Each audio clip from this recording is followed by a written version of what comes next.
This audio presentation of 3 Essential Steps by Marie S. Watts is brought to you by audioenlightenment.com.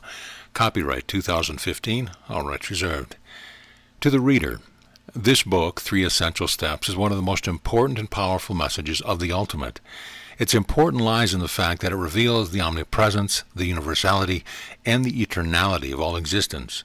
It also reveals the inseparable oneness that is the universe, the identity, and the body. This book was first published in 1959, and it was intended only for the members of that class. However, there were so many requests for additional copies that more were printed. It is now being studied in virtually every free nation. The message has been and continues to be a tremendous source of inspiration and enlightenment to many sincere students of the ultimate. Furthermore, it has been the fulfillment of a specific and necessary purpose in the ever-continuing revelation of the ultimate. The absolute truth herein presented are known to be a firm foundation for ever greater self-revelation. When the 3 Essential Steps was being written, there was no awareness of the fact that it was to be the foundation for the class that followed. Now that this fact is apparent, it is clear that some revisions were necessary in order that this book may completely fulfill the purpose for which it was revealed. Therefore, the reader will find some changes in the words and sentences. However, the basic absolute truth herein presented cannot be changed. God is all is God. There is a far greater clarification of the truth formally revealed, and the power of these truths is more apparent. You, the reader, may question the frequency of our use of capital letters throughout this volume. It may at first glance appear that they were inconsistent in our capitalization of certain words. However, upon further study, it will become apparent that any words signifying God are capitalized. This is true because actually every noun really is a symbol for the one all-important word, God. For instance, the word activity is capitalized whenever it signifies God. God really is all activity. But you will note that if this word activity refers to assumptive man in action, it is not capitalized. It is our hope that the power of this message will prevail over any agreement or disagreement with the manner in which this message is presented. Finally, we are firmly convinced that this revised edition will fulfill its purpose in and as the experience of every student who reads and contemplates the absolute truth herein revealed. Marie S. Watts. 3 Essential Steps. What is the universe? There are 3 steps to be taken by anyone who is seeking to realize perfection. It makes no difference whether he is seeking to realize this perfection for himself or for someone else. It makes no difference whether the seeming problems may appear to be physical, whether it may appear to be mental, or have something to do with human relationship. There are 3 steps that must be taken. It is our purpose to discover the nature of these 3 steps, to understand how to take them, and most important of all, to know why we are taking them, to understand why it is essential to take these 3 steps. First of all, let us assure you that you will find no dualism in this book. We stay constantly and without interruption with the fact that God is all. Let me also assure you that every truth that you could ever realize, every truth that anyone could tell you, must have its basis in this one fact: God is all. There are some, of course, who feel that the ultimate is too absolute for them. Occasionally someone will say, "I don't feel that I'm quite ready for this. It's too impractical for everyday living." Well, of course, if we have found some message that completely satisfies us, that solves our problems, we are apt to stay with that teaching. That is as it should be. It is perfectly right to stay with any particular teaching so long as that teaching feels right to us, satisfies us, and solves our problems. But there are many of us who find that it is essential to see farther than just the solving of problems. We are not satisfied. We feel that we must expand this consciousness in greater revelation. We are not satisfied with just making a demonstration. We are not satisfied with a little better health, a little fuller purse, or a slight betterment in human relationship. We know that all this is right and normal. We also know that this is only an infinitesimal aspect of this glorious unlimited truth. We discover that we are healthier, wealthier. We are more joyous. Our relationships are more harmonious. But we realize that the outward manifestation of truth are not the main issues. They are not satisfying to our constant inner yearning, our constant inner desire to really know God, experience God. So we are dedicated in our search for the full and complete revelation of all truth, the full and complete revelation of the nature of God, thus the full and complete revelation of all that we are. There are groups meeting all over the world who are just as dedicated as we are. These seekers are not content to merely see a little more gain in health, wealth, or whatever. There is a worldwide spiritual underground, so as you can see, we don't have a monopoly on the search. Who could have a monopoly on truth? Who could monopolize God? What individual or group of individuals, what church or organization, what nation or group of nations could monopolize God? They shall all know me from the least of them unto the greatest of them, Jeremiah 31:34. Why, the ultimate itself is being studied all over the world, and there are many authors and teachers of this truth who are being heard, studied, or read throughout the world. You who are reading this work are among this dedicated group, this spiritual underground. Now let us ask this question. Why are we reading this? Are we attempting to discover more truth about God? Are we attempting to discover more truth about the universe, or an identity outside or other than ourselves? No. We are never going to discover one single truth about anything or anyone outside of our own identity. We are going to realize why we cannot discover any truth outside ourselves. Actually, our search is for the truth that is our own being. We really are every truth that we could ever discover. Jesus said, "I am the truth," John 14:6. He knew that he was talking about. He had to make that discovery just the same as you and I are making it. I am convinced that he had to go along the same path that we are pursuing, dedicating himself as we are, to the revelation of all truth. Thus he discovered, as we are discovering, that he or God identified as his identity was the truth that he could know. This leads us to this fact. All revelation is self-revelation. You may question, well, how can this be? The answer to this question is contained in one of the most important statements you will ever encounter. Your consciousness is your universe. No matter what is revealed, although it might seem to be revealed to you, it is not revealed to you at all. It is revealed as you, as your own consciousness, because it is revealed to be your own consciousness. It is revealed to be your universe. Again, your consciousness is your universe. It is revealed to be the truth, the joy, the peace, the glorious perfection that is your universe. Does it come from the outside? No truth ever comes to us from the outside our own consciousness. Every truth that seems to be revealed from outside is simply our own God consciousness, our own God being revealing itself from within, right where it has been and will ever continue to be. This is the reason why I am so insistent that I cannot teach you anything. The very most that I can do is to point you to the door of your own consciousness. The reason that you may not have realized this before is that there has seemed to be a little mist or mistaken sense that hid the glory of your own being. Once you have begun to even glimpse yourself as you really are, this awareness will continue to expand until you realize that you never restricted, never confined, neither were you ever limited. Also, there was never an obstacle to your perception of yourself as you are. You have never been blocked off in space. You have never been hemmed in. You have never been separated from the one all-God consciousness. Well, you couldn't have been, because you couldn't have been separated from yourself. Neither could you be separated from your discovery of this glorious self. So you see, all revelation is self-revelation. All discovery is self-discovery. You don't need to go far to discover yourself, do you? When you discover the limitless, perfect, glorious self, you may rest assured that you have discovered God. Why? Because God is yourself.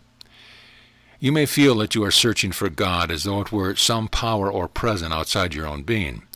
But when you really discover God, you experience God right within your own self. You experience God being your own consciousness. Does this mean that God is limited? No. God is infinite, unrestricted, unlimited, but God is right here as your own consciousness is the same.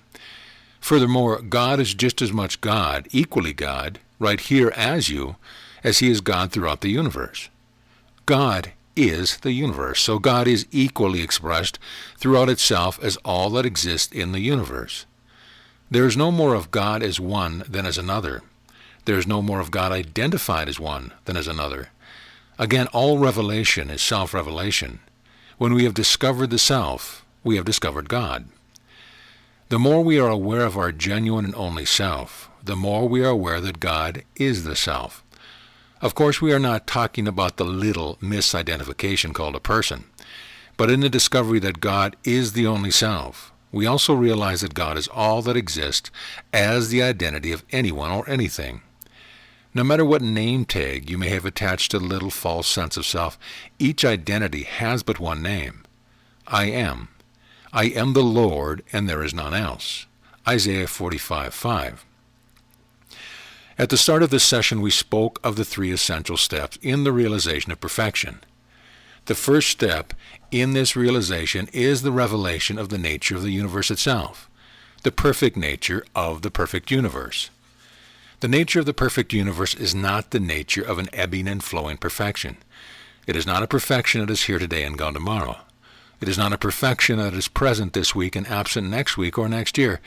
Rather, it is a perfection that is constant, without interruption, a perfection that constantly reveals itself to be more glorious and beautiful all the while. Again, the first step in the realization of this eternal, uninterrupted perfection is the revelation of the perfect nature of God as the universe. What comprises the substance, the form, the activity, the government that constitutes this perfect universe? The second step in this discovery is the revelation of the individual identity. What is the individual identity? What is its substance? What is its activity? What governs it? Above all, why is it? Why are you? Why am I? Why is each one of us an individual identity? Why does each one of us exist as a specific identity? Why am I? What is my purpose? What is my function? Or to put it more accurately, what is God's purpose in being the specific I that I am? There is the important question, one that each one of us should contemplate again and again every day. Now, there are some who write and teach in the Absolute who say that there is no such thing as an individual identity. Of course, we know that our friends who follow Hinduism hope that through progressive reincarnation they will merge into the infinite all, and finally attain what they call nirvana, where there is no specific identity. Somehow I just can't accept this theory.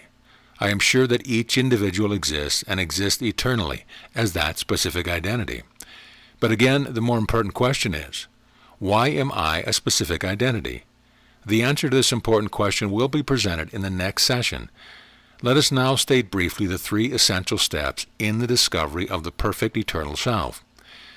What is the universe? What is the identity? What is the body? Our subject for this session is, what is the universe? Before we go into an exploration of this subject, I should like to answer a silent question that is being asked right now. Why should I be concerned with the universe? Why is an understanding of the nature of the universe necessary for me when my primary concern is a discovery of my spiritual selfhood? Believe me, my friends, you are never going to discover your genuine and only self.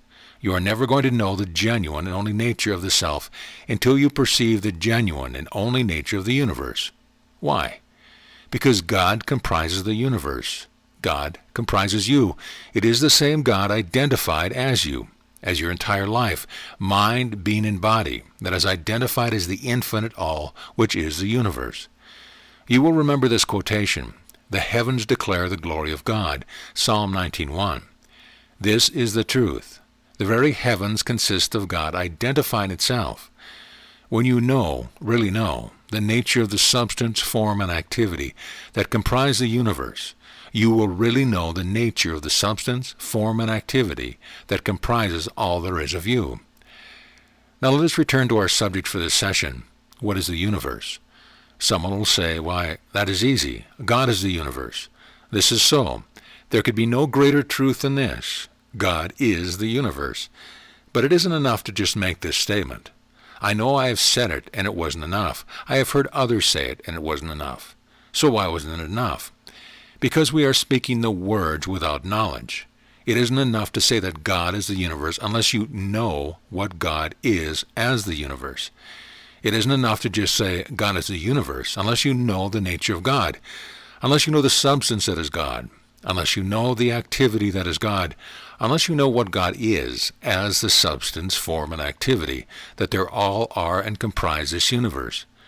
To make these statements without really knowing their spiritual significance is very much the same as saying, God is all, God is my supply, God is my substance in my life. And then, how am I going to pay the rent next month? Or, well, I guess I'll have to take an aspirin for this headache. It really is pointless to make these statements of truth unless we go all the way and perceive the spiritual significance of the power in the truth we are stating. So you see, it isn't enough to just say God is the universe. When we make this statement without spiritual knowledge, we are still not enlightened. We are not illumined. So what is illumination? This is a much misunderstood word.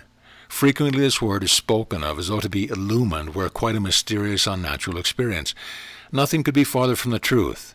There is nothing mysterious about illumination. Let us take the mystery out of these perfectly normal, natural experiences. Actually, illumination is simply your own consciousness when it is enlightened. It is your own enlightened being. In this enlightened consciousness you see the universe, the identity, all substance, form, and activity, as they really are. It is simply being awake. It is natural to be awake.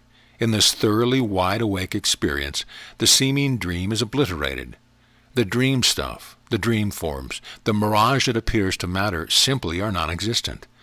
You are aware that right here is this glorious perfect substance, form, and activity that do exist. There is no mystery about it, is there? Enlightened consciousness is perfectly normal. It is abnormal and unnatural to dream that we are all blocked off, restricted, and limited in and as matter. It is abnormal to dream that all substance, all form, are constituted of solid matter, blocked off in space. The mystery is that we have been so deluded by this non-existent dream picture that it seemed to be genuine. When we walk around in enlightened consciousness, it seems mysterious to us that anyone could be so misled by this blocked off, so-called material, troublesome universe. This universe, with its quarrelsome human minds and imperfect temporal bodies, someone has said that Jesus walked around in a dream awake. This is the wonderful way to state what takes place in illumination.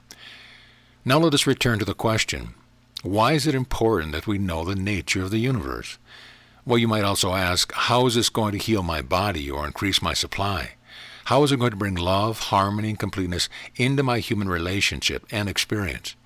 Believe me, my friends, when I tell you that this is the only way. I know very well as you do that you can get help for your pains or an increase for your purse. You can get love and friendship to a certain extent. You can get all of this to a certain extent by the road of affirmations and denials. We have all seen this. Some of us have experienced it. There are those who can realize some limited sense of good by visualizing that which they wish to have materialized. Well, I have been told that that works too to a certain limited extent. But is this enough? Has it proved itself to be permanent? Has it always brought about that which was good and right? Hasn't it sometimes developed that the visualization has brought experiences that were not right and good? Isn't it true that the pain can seem to return? Isn't it true that the difficulty may reappear in another form or aspect of the body? If we have demonstrated over it, we have not eliminated it from our consciousness. When we say, I want $1,000, we have limited ourselves to just $1,000. Why should we limit ourselves to just $1,000? Why $1 or $5? Let us see through these limitations. Isn't it possible that the consciousness of the manifest supply can be as great as the principle which is supply? We say God is our supply. Then let us not limit God as our supply. What about demonstrating or visualizing love, friendship, companionship? Is it satisfying? Is it permanent? Isn't it true that demonstrated love, friendship, companionship can turn sour? All of us have seen it. We have seen this happen when we have seen demonstrated love, visualized companionship turn sour. We have seen it go wrong. So often it is proved to be a mistake. Generally it is temporary, and so often it is proven to be unsatisfactory. Indeed, demonstrations are made sometimes, but it is not only possible, it is probable that the demonstration will not be lasting, and it won't be satisfying. We certainly do not criticize those who are teaching or following one of these paths. If we did, we certainly would have to criticize ourselves, because most of us have come up through one or other of these paths. We have certainly realized some good, some help through them too, but there does come the inner insistence to see further. We can always tell when this is taking place. It is when the words we read are just words without inspiration. Furthermore, despite all our mental work, all our visualizing, the so-called demonstrations are not forthcoming. This is our signal from within our own God consciousness that we must expand in our awareness of our genuine and only identity. We are certainly grateful for each and every step along the way and for those presented steps. However, if the unlimited good had been realized from the standpoint of the limitless nature of the universe, including the identity, there would have been no further search. And each and every so-called healing had been permanent. If the increase in supply had been sufficient, if the love had been satisfying, complete, fulfilling, we would have ended the search right there. But we didn't end it there because it wasn't enough. Why have we continued on in our search? Because we had to continue. We didn't have any choice. Ye have not chosen me, but I have chosen you. John 15:16. God is ever revealing itself as all there is of each and every one of us. It may have seemed that we were searching. It may even appear that we are searching now. I have had this experience of falsely believing that I was searching. I even became a little impatient and self-righteous about it. All of this is over when we know that we are never going to find God outside of our own consciousness. It has always been God consciousness, identified as the consciousness of each and every one of us, saying, I am right here, revealing myself, and you can't help knowing the I that I am, because you can't help knowing yourself. I am that self, and there is no other. So you see, it is God insisting upon revealing itself, evidencing and manifesting itself as our consciousness. Once we begin to realize the infinite nature of this truth, we know that we never had any choice in the matter at all. It insists upon revealing itself as ever-expanding consciousness, and we discover that we are not even responsible for this expansion or revelation. We couldn't stop it if we tried. Neither have we any power to bring it about. There is a point that must be made right here. In the old way of dualism, we are attempting to solve our problem from the level of the problem. Even though we have had some results, still we are attempting to hold ourselves right at the level of limitation, the limitation of the problem itself. It is impossible to continue on this way because God is always insisting upon identifying His glorious, unlimited nature as the entire life, mind, being, and body of each identity. We are not allowed to continue on in this limited way indefinitely. God is omnipotent. We who are expanding in the ultimate are expanding beyond and above that limited problem level. In fact, we are beginning to see that there can be no problem, and that there is no level from which a problem can be solved, because there is no problem. You can't solve a problem when no problem exists. This brings us right back to the limitless nature of God, identified as a universe. Let us ponder that quotation from the Bible. Do not I fill heaven and earth, saith the Lord. Jeremiah 23:24. How many times have we read it? How many times have we said it? But did we really know the tremendous truth that was being stated right in that quotation?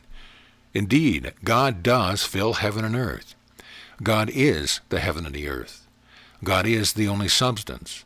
God is the substance that is the universe. God is the very nature of the universe. That which we call the laws of nature can be so cruel, even brutal. But God is the only nature of the universe, and God is love. God as the nature of the universe is not cruel and brutal. It is the nature of love to be ever kind, gentle, and loving. God is the mind, the intelligence. God is the principle governing itself as the entire substance, life, activity, which is the universe. We have read much about the fact that God is principle. What is the point in God being principle? Are there innumerable substances and forms being governed by principle? Or is God principle, the very substance, form, and activity of that which it governs? This is one of the most important questions that can be asked. The substance, the form, the activity is God, principle itself, in perfect, continuous self-government. God, principle, governs itself as the very substance, the activity, and as the functioning that is the orderly, perfect activity of the universe. God is the power that holds itself in complete, uninterrupted perfection as the universe. God is the power that maintains, sustains, supports, and governs itself as the entirety that is the universe. God is the power that is continuously self-sustaining, self-maintaining as every star, every planet, every galaxy. God is the power that is self-acting, self-controlled, in rightness and changeless perfection. Now we are beginning to get a little better concept as to what God is as the universe. The statement that I'm going to give you now is of the utmost importance. It can and may bring forth your realization of your complete freedom, so it would be well for you to dwell in contemplation on this statement. Every truth that is true of the universe is a universal truth. Every truth that is true as the universe is true as your universe. Every truth that is true as the universe, as your universe, is true as your entire life, being, experience, affairs, and all that exists as your body. Your consciousness is your universe. Oh, my friends, hold this in your consciousness. Wonderful revelations take place through the contemplation of this truth. Now I would like to share this with you.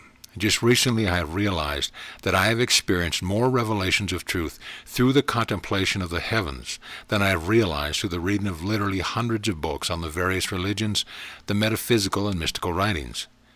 In the quiet contemplation of the illimitable heavens, particularly at night, I have discovered more of what God is as the universe. By the contemplation of the heavens, I have discovered the illimitable, impersonal, glorious free rightness that comprises the universe. Above all, I have discovered the glory of perfect beauty, the beauty of infinite, eternal perfection. In that calm, clear atmosphere of the desert night, I have experienced a complete opening of consciousness. All false sense of matter has completely vanished, and I have beheld the universe in its entirety, spirit, God, maintaining itself in perfect order and glorious beauty.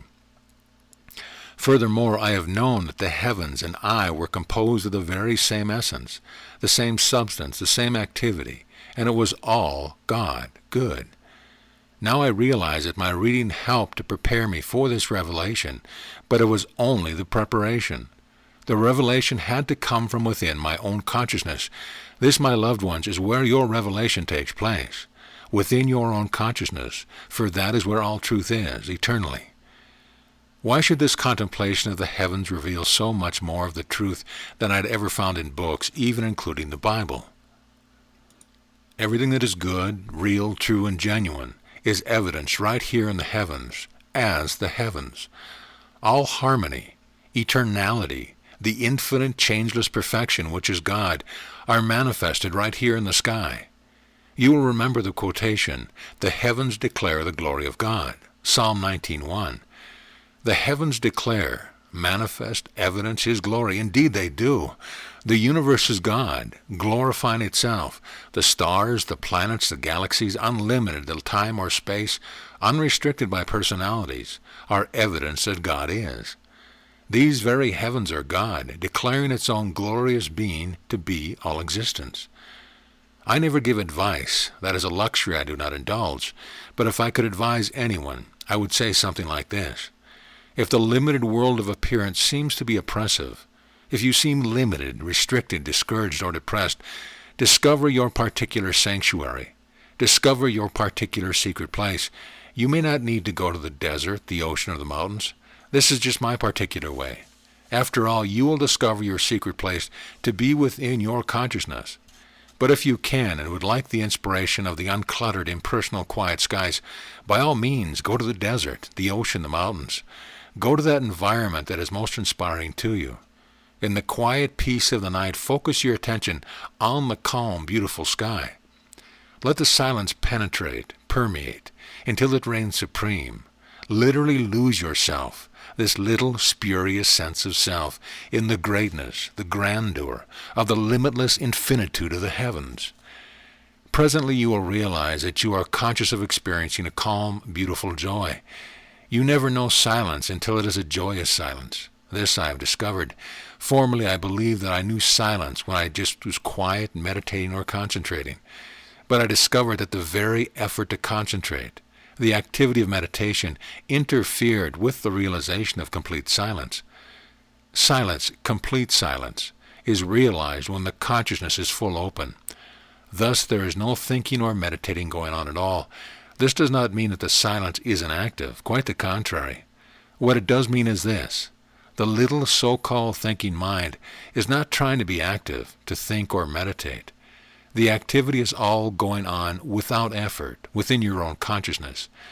You are never as alert, as wide awake, as you are during this joyous silence. You feel it all through you. You experience it. In fact, you experience being it. In this way, you have discovered the true meaning of the peace of God, which passes all understanding. Philippians 4:7. It is a peace that has nothing to do with thinking or meditating. Don't try to mentally reach out to the heavens. It won't work. Just let go. Completely open your consciousness. Have a feeling of being completely open. I always find that the palms of my hands are upturned to the heavens. I don't do it deliberately. I'm not even aware of it at first.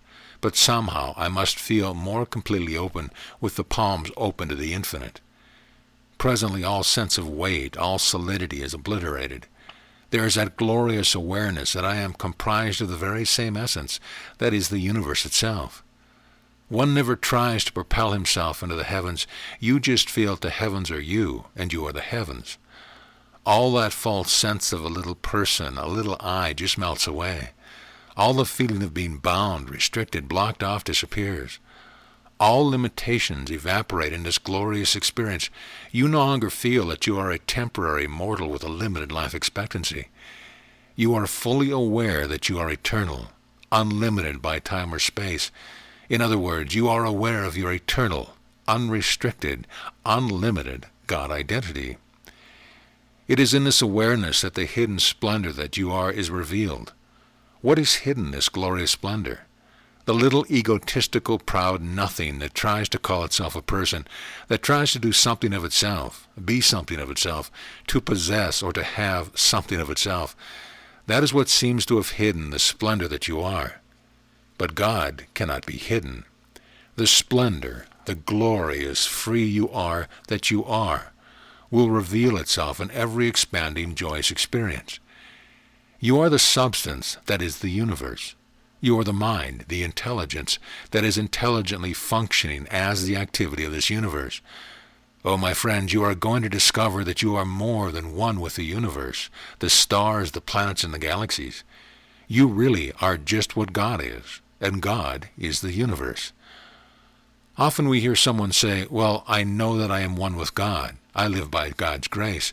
So long as we speak in that way, we haven't quite seen it. The use of that little word, with, shows that there is still some misconception that there are two, God and you. So long as we say that we live by God's grace, we are making the mistake of believing that God permits us to live. It is as though God were one and we were another, depending upon his grace for life itself. This is dualism. We live because God lives as us. We can't help living. Neither can God help being the life that he is our life. There are not two lives. There is but one life, and this is the life that is God, living its own life by evidencing itself as our specific life. There is no such thing as God in you. There is just God being you. There is just God being itself as you. There is no use saying that God is all and then saying we are one with God or that we live by God's grace.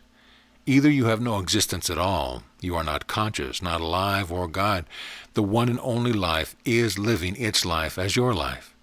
It is all God being God as you, God being God as me, God being God as each star, each planet, each galaxy. Yes, it is God being God as everything that constitutes the galaxy, for God really is the universe. The unlimited, unrestricted God that constitutes the universe constitutes all there is of you. Thus the restrictions and limitations are seen to be entirely fallacious and powerless. The peace of this revelation is indescribable. Does this mean that you lose your identity? Does it mean that you are not aware that you are a specific identity? Indeed, it does not. Quite the contrary. You are intensely aware of being a specific identity, but most important of all, you are aware that your identity is eternal, an eternal identity.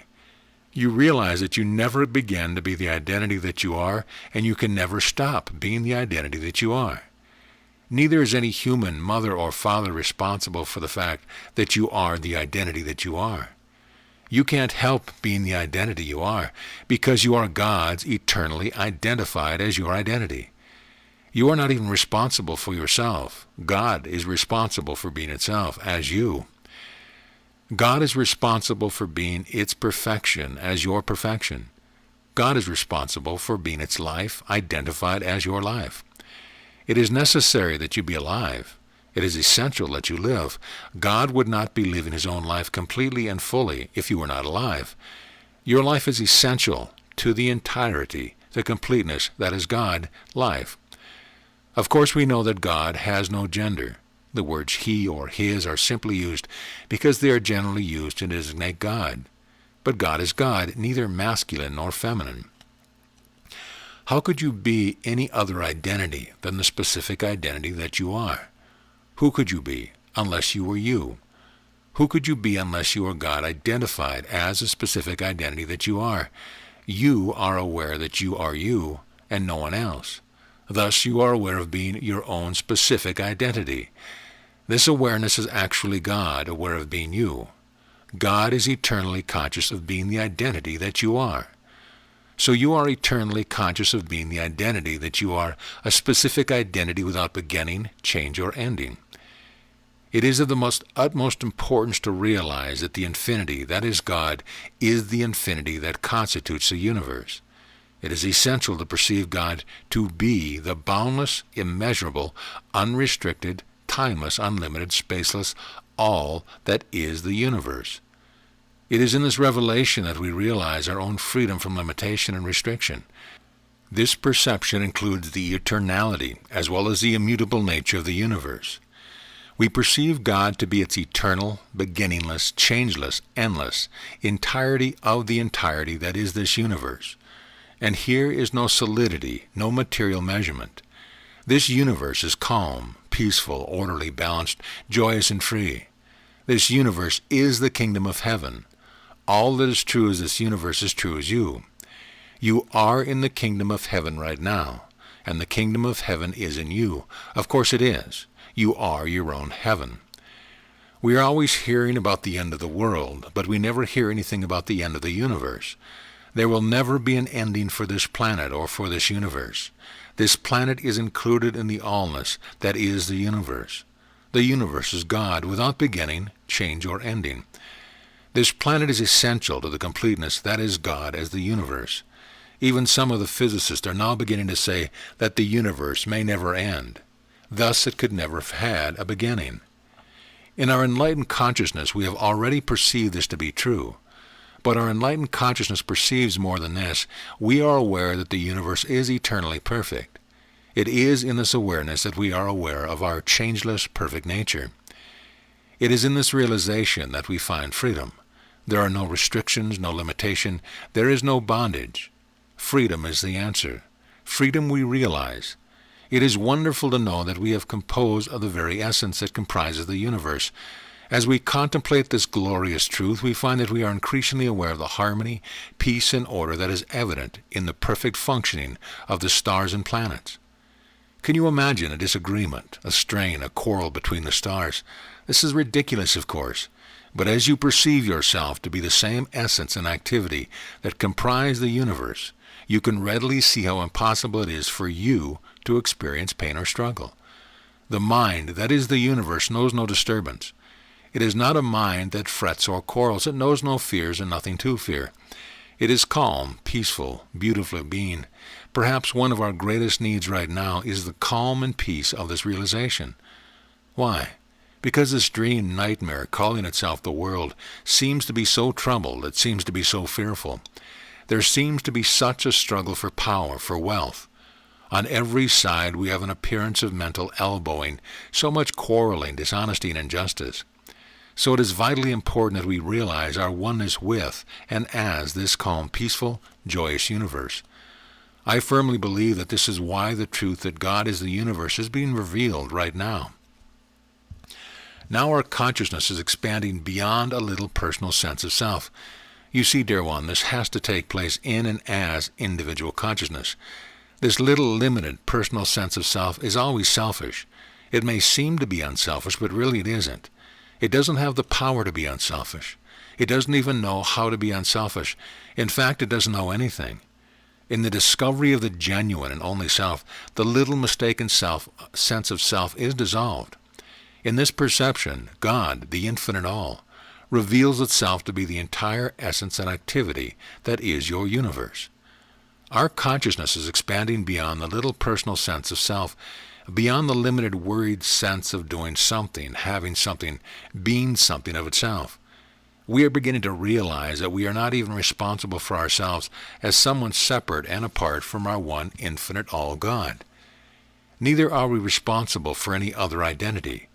The false sense of responsibility for someone else is always the seeming little self, believing that it can do something, that it has power to change something, that it is responsible for someone and can do something to help God help them.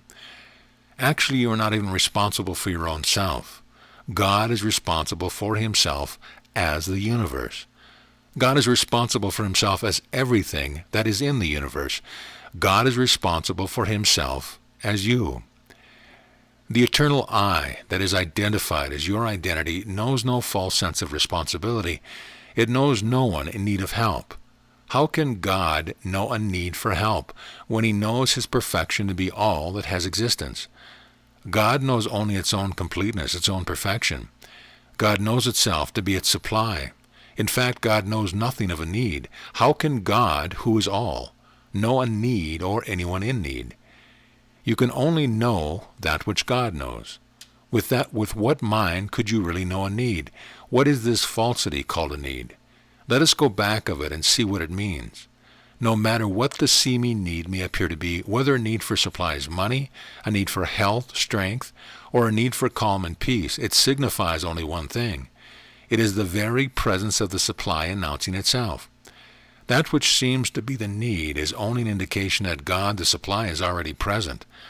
All that the seeming need does is to focus our attention upon the supply, which is already right here. So we do not dwell upon the need, rather we contemplate all that God is as the supply. Presently we discover that there is no need, there is only the supply. Have you ever looked up into the night sky and seen ugliness? I haven't. I don't believe that anyone has ever looked into the calm, beautiful night sky and seen anything but beauty. Even if the clouds are obscuring the stars and all seems dark, you don't see ugliness. If all is dark, you don't see anything. There is a great spiritual significance in this. If you are not seeing beauty, you are seeing darkness, and darkness is nothing. Thus, if you don't see beauty, and you are not seeing anything, if you are not being beauty, you are not being anything. Darkness is nothingness. To seem to be in darkness is to seem to be nothing. To seem to see darkness is to seem to be aware of nothing. When you look into the sky and see that which is there, you see beauty. Thus you are seeing beauty, God, because God is beauty. Now we have perceived God as the universe itself. To briefly recapitulate, we have perceived God as infinity, eternity, principle, peace, and beauty. Does this mean that God is divided into different elements? No. All that God is present wherever God is, and that is everywhere. Thus all that God is equally present as eternity, infinity, peace, beauty, principle, perfection, and as all that God is. God is omnipresent as the genuine nature of every synonym that could be used in an effort to explain what God is. Yes, he is omnipresent as infinitely more than all the synonyms could symbolize. Let us consider God as love. God is love. We know that love is not an attribute of God. Neither is love an attribute of you. Sometimes we seem to feel as though we have the power to love or not to love, the power to give or to withhold love. We do not have that power. Love is not an attribute of you, and love is not an attribute of me. You are love. I am love. We have to love because we are just what God is, as us, and God is love. God is the love that you are. God is the love that I am. We have to love. We have no choice but to love. We can only be what God is, identified as each one of us. In viewing the universe, let us consider the beautiful harmony that prevails in the heavens. Each star and planet moves in perfect harmony in its relationship to every other star and planet. No star or planet gets too close to one another. No star or planet moves too far away. There is an attraction, and this attraction holds everything in this universe in its proper relationship to the all. What is this attraction? Love. Love is the attraction. It is the love that holds all in perfect harmony and perfection. It is a love that functions so harmoniously as the activity of the universe. Love and perfection are the same thing. No wonder they say, "There is no fear in love, but perfect love casteth out all fear." John 4:18. Love, in order to be love, must be perfect. Perfection, in order to be perfect, has to be love. The attraction is not personal, it is impersonal. You will remember the Bible quotation, "Love thy neighbor as thyself," Leviticus 19:18. This has been considered a difficult thing to do, but it becomes simple, easy, and natural when we know the true nature of love. Of course we can and do love our neighbor as ourselves. We know that our neighbor is the very same love that is identified as our only self. Your neighbor is the same love that you are. How then can your neighbor help loving you? True, your neighbor is an individual identity, just as you are an individual identity, but it is the same love identified as each one of you. No one planet imposes upon another, no neighbor, friend, or relative imposes upon another. So often it seems as though we are being imposed upon. In a situation such as this, it is well to realize that love and intelligence are inseparable. We are love, but we are also mind, intelligence. This intelligence knows when there is an effort to impose. It also knows that this is false and wrong. Intelligence never permits another to impose upon it. It is just as false to permit another to impose upon you as it is for you to impose upon another. Why? Because you would be usurping the right and the necessity of another's identity to realize his own strength and completeness. Thus you would be in a position of contributing to his seeming weakness or of weakening him. Furthermore, you are assuming a responsibility that is not yours. This does not mean that we are not kind. Love is always kind. Love is compassionate. The love that is also intelligent knows what to do and when to do it. It also knows what not to do and when not to do it. Always in a case that seems to be an imposition, it is well to realize that no planet seeks to usurp the orbit or the activity of another planet. No star or planet imposes itself upon another. Approaching something like this from the standpoint of the universe always helps one to be impersonal in realizing the truth of the situation. Can you see how these truths that are universal are in operation in your universe? Again, no planet attempts to usurp the orbit or the activity of another planet, but that is not the way it appears to be in a so-called human experience. If we are to judge by appearance, it would seem that someone is always trying to push someone else out of the way in order to have his place or position. In the heavens, there is no grasping for place, no greediness for power or money. There is no displacing or pushing around. Neither is there a complaint that one planet has a favored position over another planet. And above all, no one star or planet is responsible for another star or planet. Does this seem preposterous to you? Does it seem to be wandering far afield? Dear friend, let me assure you that this universal approach proves itself as does no other approach that I have ever discovered. It works. Let me tell you how it works and why it works. Every truth that you can know is a universal truth. It is not that you are knowing the truth about the stars and planets. It is that you are knowing the truth. This universal approach frees you, so that this truth becomes apparent as the perfection that has always existed.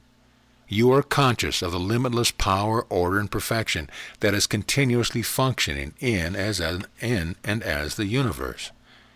And it is a simple matter to realize that it is this same power, order, and perfection that is all that is operating in your universe. Furthermore, when you contemplate the perfection that comprises the universe, you are dispelling the false sense of a little personal self that seems to be in trouble. In short, you stop working on the non-existent problem and begin to realize the perfection that does exist. This is no unproved theory. I have seen it prove itself to be the truth that is power, not once, but again and again. To continue, the intelligence that is the universe, functioning in, through, and as the stars, planets, and galaxies, is the same intelligence that is operating, functioning right now, here, in, through, and as this planet. It is the same intelligence that is right here operating in, through, and as you and as me. Do you begin to perceive what is essential to know that God is the universe? This is not impractical. It proves itself in practical everyday living. Remember, God is the only power. God is the only presence operating in, through, and as your universe, in, through, and as your experience, in, through, and as your very body. Again, your consciousness is your universe. Are we speaking of the stars and planets as though they were material? No, we know better than that. We know that they are not matter. God is spirit, life, mind, consciousness. How could God be all if those stars and planets were matter? If God is all, then all is God. All, everything has to be just what God is, and God is not matter. Those stars and planets are not matter, but they do exist as substance, form, and activity. Every star, every planet is here, but not one of them is here as a body of matter. There is no matter. They exist as form. They are active. They are substance. But God, spirit, is all substance and all activity. If they exist at all, and they do, they have to exist as just what God is. There is nothing in existence but God. But remember this. They exist as just what God is, as each specific form, substance, and activity. I am sure that if the physicists could really see the heavenly bodies as they are, they would realize that there are no two of them exactly alike. There are no two of us exactly like either. Each star and planet is a specific identity, and each one of us is that specific identity. Even so, it is the same God, the same principle, life, truth, love, mind, soul, that is identified in each and every specific identity. Those stars and planets that seem to be matter are but the dream's distorted picture of the heavenly bodies, a misinterpretation of the spiritual, perfect, harmonious, eternal bodies. The genuine stars and planets are that which the dream is about. But there couldn't be a dream about those stars and planets unless they really existed. Actually, the genuine stars and planets are that reality which the dream is about. But they are not the way the dream pictures them. They do have form. They are substance and form. But we must never forget for one moment that they are not matter. Now let us consider God as principle. Now I used to shy away from the word principle. I could say God is love. I gloried in saying that. But I always shied away from the word principle. It seemed cold, unloving, and distant. Then one day I realized that there is order, dominion, and power and operation in the universe. I also perceived that everything functioned in complete harmony. And I knew that where there is such harmony, there must be love. I could see that there could not be such dominion, power, and perfect order functioning in the universe unless it were principle and active government. But when I observed how harmoniously each star and planet functions in its relationship to the other heavenly bodies, I realized that this dominion, power, and order must be love. Suddenly, one day, I burst forth with these words, "But it's a loving principle." Then I could see that you cannot separate principle from love, because God is complete. Wherever He is, whatever He is, God is complete as that. Then I knew that principle and love are one, and that one is God, love eternal and infinite. There is another aspect of that word impersonal that I would like to mention. So often when we speak of love as impersonal, we seem to arouse a sense of antagonism. This is because so often impersonal love is mistakenly considered to be cold, unsympathetic, and without compassion. Nothing could be further from the truth. I can assure you that impersonal love is anything but cold. Impersonal love is the greatest, the most compassionate, the most unselfed, giving love in existence. Actually, we don't know what love is until we know what it is to love impersonally. When we know impersonal love, we really experience love. We love because we can't help loving. We have to experience love. We love because we are love. And believe me when I tell you that it is not cold. It is warm and beautiful. We know what impersonal love is by being love itself. We have neither the power to give nor to withhold love. We cannot help being just what God is as our identity. God is love, and God is love as every identity. When we know this truth, we really love. Let us observe the impersonal loving principle functioning as the activity of the universe, the planets, and galaxies. Here all is sustained, all is maintained constantly. And when I say constantly, I mean without interruption. All is maintained constantly in perfect order. There is never a mistake. There is never anything haphazard about the divine order of the heavens. Love holds all in perfect order. functioning perfectly in order that the whole, the entire universe, may be maintained and sustained in perfect harmony and perfection. This is the principle that is love in constant operation. There is never a mistake in the orderly functioning of the universe. There is never an interruption in this orderly functioning. In principle, 2 and 2 are not 5. In principle, there can be no mistakes. In principle, there can be nothing that can be or can become out of order. In principle, there is never anything haphazard. In principle, there is nothing out of its orbit, out of its place. In principle, the identity is always conscious of its eternal, uninterrupted nature. In principle, the body is always consciously perfect. If there could be imperfection, there would be no principle. If there could be imperfection, God would not be all. If there could be imperfection, then you would have to have principle, including errors, intelligent principle making mistakes. This is impossible. We hear a lot about the end of the world. Let us examine this belief that the world must come to an end. Why is this fallacy accepted by almost everyone? It is because everything that seems to be confined to a limited sense of existence is supposed to be limited. The more confined it seems to be, the greater the limitation seems to be. For instance, we can compare a pinpoint in infinity to a split second in eternity. Incidentally, someday it will be known that that which is called time and that which is called space are one and the same thing. Actually, there is no such thing as time and space. There are two words that reveal the spiritual significance back of these words, time and space. These two words are here and now. There is no here and there. There is only here. There is no now and then. There is only now. However, if we were to consider the Earth from the standpoint of space, this planet would be but a pinpoint in infinity. And if it were composed of matter, its existence would be but a split second in eternity. But we must remember that to those on Mars or some other planet, this planet is as eternal and as changeless as is the universe. Our belief that the world must come to an end stems from the dream that we are limited, restricted, and confined to this one little planet. Everything that is misinterpreted to be matter is believed to be temporary, to have beginning, change, and ending. The universe is considered to be limitless in space, so we do not regard it as limited in time. The Earth planet seems to be limited in space, so it is considered to be limited in time. Another reason we hear so much about the end of the world is that our planet seems so close to us. It is as though we were restricted and confined to this planet, but are we? Indeed, we are not. I can assure you that we are not confined to this so-called Earth planet. Many of you who are reading this right now know that you are not confined to this planet. You who have experienced illumination or enlightened consciousness have perceived the unrestricted, limitless nature of your being, and you know that you are not confined to this or any other planet. When we see that we are unconfined, when we see that this planet is as indestructible and imperishable as is every other planet in this universe, we will stop talking of the end of the world. The world can no more come to an end than can the universe. Why? Because this planet is a specific identity in the eternal allness that comprises the universe. This planet is essential to the completeness that is this allness. No one expects Mars, Jupiter, Venus, or any other planets to come to an end. We don't limit them by timing their existence. Indeed, there is not one single star or planet in the universe that is limited in its existence.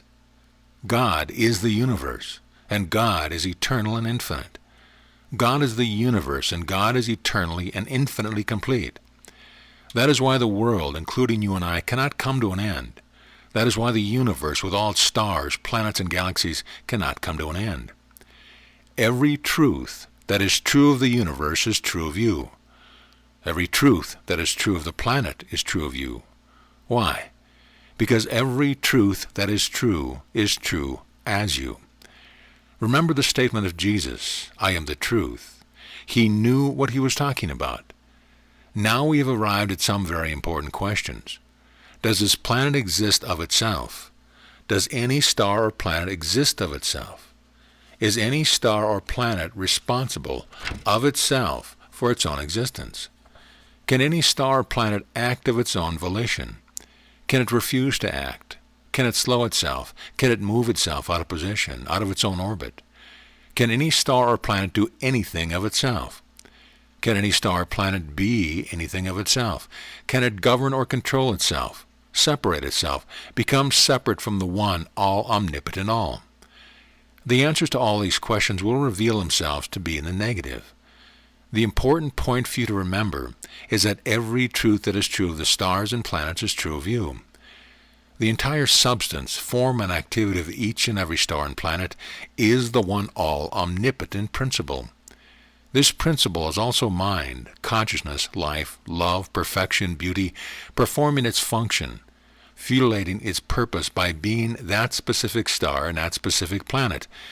The entire government, the entire activity that is functioning right now is the all-omnipotent presence revealed as that specific star or that specific planet. So you see, dear friends, that while there are infinite, innumerable stars and planets, they are all one essence, one substance, and one activity. Each one is a specific identity, yet it is the same omnipotent perfection, identified as each identity. Their activity is the same omnipotent intelligence in harmonious action. So they are all one, each one individual, each one a specific identity, but are all one. Does mind govern these heavenly bodies as though they were matter, as though they were solid masses? Does mind govern these bodies as though they were something different or other than itself? No, indeed, that could not be. In order to govern the stars and planets, mind has to be the very substance, the very essence that constitutes their substance, their essence. Now it is clear that the entire universe, including each and every identity, is the one God, mind, consciousness, life identifying and revealing itself. Whatever has form is God's substance and form. Whatever has activity is God being active. Whatever has life is God living as that life. Whatever has form, life, activity is beautifully perfect and perfectly beautiful. Infinite mind is not just something that is up there around those heavenly bodies, making them behave themselves. Mind is each planet and star, governing itself as that specific identity. It is all mind governing, evidencing itself to be the very substance and activity of all existence. The earth is the Lord's, and the fullness thereof, the world and they that dwell therein. Psalm 24:1. Yes, the earth is the Lord's. The universe is the Lord's, because the universe is the Lord. The universe is God. The stars, planets, galaxies, all existence is God. How does this concern us? What does this mean in our experience? It means this: the same power, the same eternal perfection that comprise the universe comprise each and every one of us. The revelation of the unlimited nature of the universe opens our consciousness to our unlimited spiritual nature. Our attention is drawn away from the little personal misidentity, and thus our glorious, free, joyous, unlimited God self becomes apparent as our only self. Now, in closing this session, there is only one more thing that I would like to tell you. If you will maintain this revelation of the limitless rightness that is the universe persistently in and as your consciousness, you will find that it will expand even when you are seemingly asleep. You won't need to try to bring this about. This expansion of consciousness will just obliterate the little personal sense of self, because you have withdrawn your attention from that misrepresentation of what you are. The morning awakening will reveal existence in greater clarity. You will discover that many of the seeming shackles have fallen away, and you will also experience a greater sense of peace and a keener perception of the unlimited free nature of the universe, the identity, and the body. End of first session. Part 2. What is the identity? Before we explore the main theme of our subject for this session, let us answer some questions that were presented at the end of the last session. These are good questions, and they reveal much spiritual insight on the part of the questioners. The first question is, do you believe in deep meditation? If you do, how long should this meditation continue? You will notice that in my writings the word meditation is rarely used. This is also true in my classwork and in the interviews. While I do occasionally use this word, I really prefer the word contemplation. When I become aware of the fact that I was increasingly saying contemplation instead of meditation, I question as just why this should be true. Turning to Webster's dictionary, I found the following definition: meditation, act of meditating, close or continued thought, and a wonderful definition of the word contemplation. Act of viewing steadfastly and attentively. In studying the various definitions of these words, I discovered that it is possible to use them interchangeably, but for the most part there is a definite difference in the semantics of the two words. For instance, close or continued thought involves a thought process. This thought process in turn involves reasoning. Viewed in this light, the word meditation is misleading for that which takes place in the glorious silence of true enlightened perception. Actually, a process of thought has to do with the so-called human mind. It is not until this misrepresentation of mind is completely obliterated that God, mind, consciousness is realized. The mind that is God does not think, it knows. Thinking implies time, and thought process would require time in which to arrive at some given point or conclusion. The one and only mind is not a thinking mind. I rarely use the word mind except in referring to intelligence. The act of viewing steadfastly and attentively is something else again. This is exactly what takes place in silent contemplation. We do not think our way into this ultimate silence, rather we become full open to revelation. This absolute, complete opening of consciousness is only attained through this absolute certainty that of ourselves we are nothing, can do nothing, know nothing, or be nothing. When this complete unselfed awareness is realized, we can then know that we are in silent contemplation. Our entire attention is engaged in viewing steadfastly the glorious, changeless perfection that already is all existence. Indeed, I do believe in this kind of contemplation. I cannot speak of time in connection with this experience. Sometimes it may be what the world would call a matter of moments, yet to me it is eternity itself. Sometimes I remain in this contemplation hour after hour throughout the day and night, yet to me it is but a second. So you see, there really is no time element in genuine contemplation. It is possible for one to go about his daily affairs, meeting and talking with others, and yet remain in this illumination. You move about, you listen, you answer, yet none of these things move you. You are untouched by everything that pertains to the so-called human world. This is not an abnormal experience. On the contrary, it is the only normal experience. To those who meet you and talk with you, there is no change. Oh, they generally remark upon how well or how happy you look, but they are only seeing the illusory picture of you, while you are viewing them and everything as it really is, rather than the way it appears to be. Now you may be questioning something like this: but what shall I do if I am seeking light on some particular problem or situation? Dear friends, there is only one way to perceive the light on any specific situation. Eliminate completely the little self-important I. Be full open with no reservations. Let the mind that is God reveal itself to be your only mind, your only consciousness. This is truly being, that mind that was in Christ Jesus. Everything takes place in and as God. If there is some specific subject upon which you are seeking light, it is well to begin to question about that particular subject. Right now I must emphasize that it is futile to ask any question unless you listen for the answer. Actually, the listening is more important than the questioning. The questioning only serves to focus your attention upon that particular subject. Always know that the answer to that specific question already exists. If it didn't, it would never occur to you to ask the question. What you really are doing is simply opening your consciousness completely for the revelation of the already existing answer to that distinct question. Where does the answer exist? Right where the question was asked. The answer exists right here and now, in and as your consciousness. Remember, there is one consciousness that can be conscious as your consciousness. You could not be conscious as a consciousness in which the answer to your question is absent. Sometimes the answer to your question will not be revealed immediately. Again, you may have to ask a specific question over and over again. But rest assured of one thing: the answer will be revealed. You will know it to be true with a solid conviction. Just don't try to answer your own question by thinking, reasoning, or straining for the answer. It simply won't work. You have open consciousness for the answer to that question. Listen silently until the answer is clear, or until you realize the beautiful peace that assures you that all is well, and that you need have no doubts or reservations about the answer. Having done this and experienced this, just leave it right there. The answer may come when you at least expect it. perhaps in a few minutes, hours, or even days, but it does come. This leads us directly into the next question that was left after the last section. It was, who asks the question? What answers the question? This is a wonderful question. It shows just how far we have expanded in this consciousness. The word questioning is simply another word for opening. When we question, we are just focusing our attention on that particular aspect of existence which concerns us at that moment.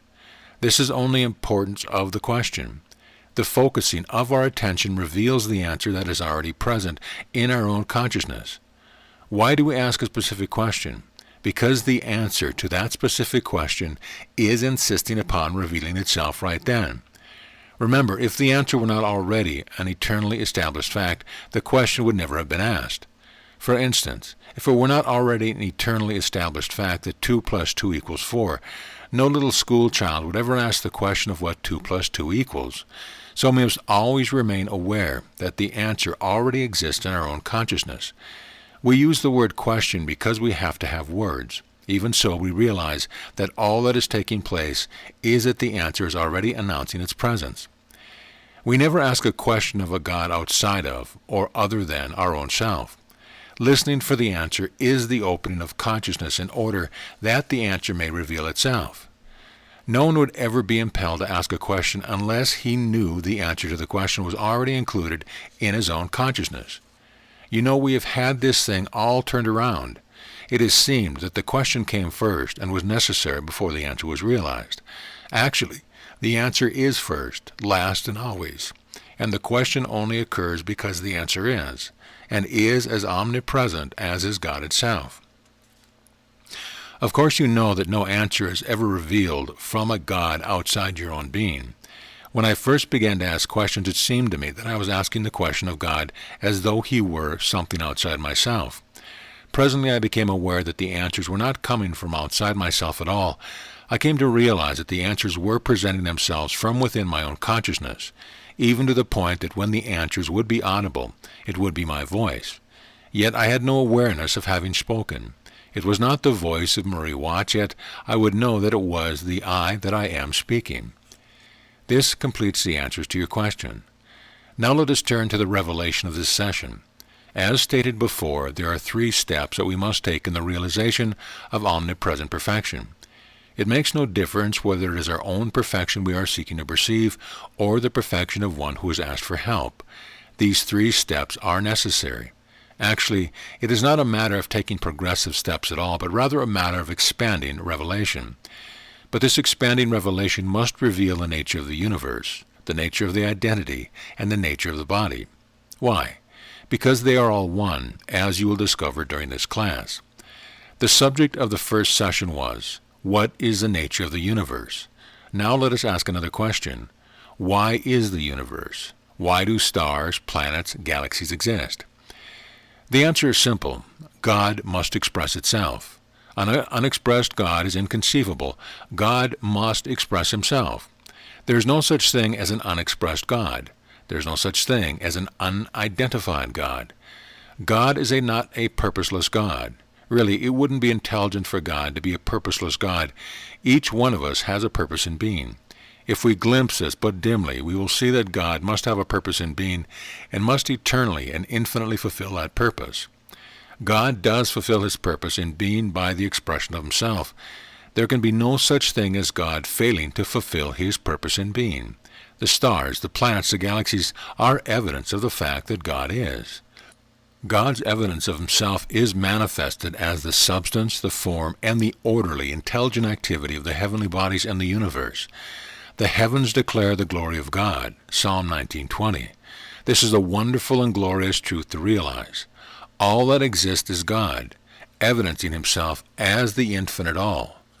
But God is also manifesting itself as each specific identity that is essential to his completeness as the infinite all.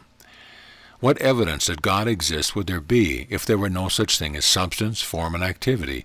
What evidence would there be that God is life if there were no substance or form to manifest life? There has to be evidence of that which exists. If there were no substance and form, there would be no way in which life, activity would be evident. Before there can be activity, there must be something that is active. Indeed, there is something that is active, and this something is not matter. It has form, substance, life, and activity, but it is entirely comprised of God, spirit, consciousness, life itself. There is no use in saying, God is all, unless we are perceiving that God is the entirety of the universe itself. How can we be misled by the illusion that the bodies of the stars and planets are matter, when we know that God really is all? God is completely and entirely spirit, mind, life, love, and far more than all the synonyms could represent.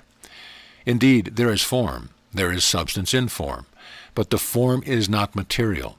The substance in form is not matter. There is no matter. We explore this subject more fully in the next session. All that has been said in this session pertaining to God as the universe has been for the purpose of maintaining the continuity of these sessions. Now let us turn to the second step in the realization of perfection. What is identity? The answer to this question may be stated very simply and in just a few words. God is the identity of everything and everyone in existence.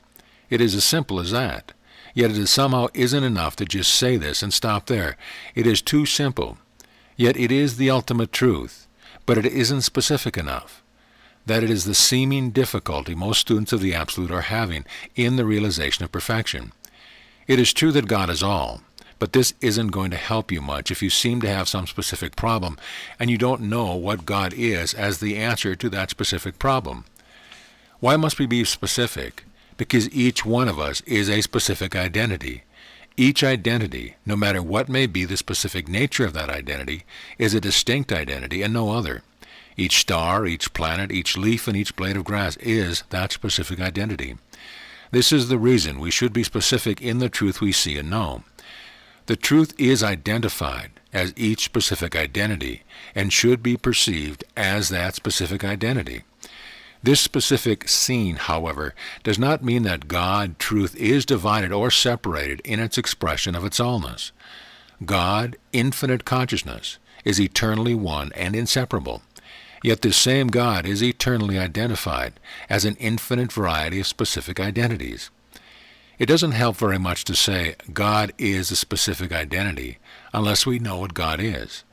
When we really know what God is, we can then know what God is as each specific identity. Omnipresence means God being equally present everywhere and always. First of all, God is itself. This statement may at a first glance appear superfluous, but closer attention will reveal that it is of tremendous importance to perceive that God is itself. All is God, and God is itself as all.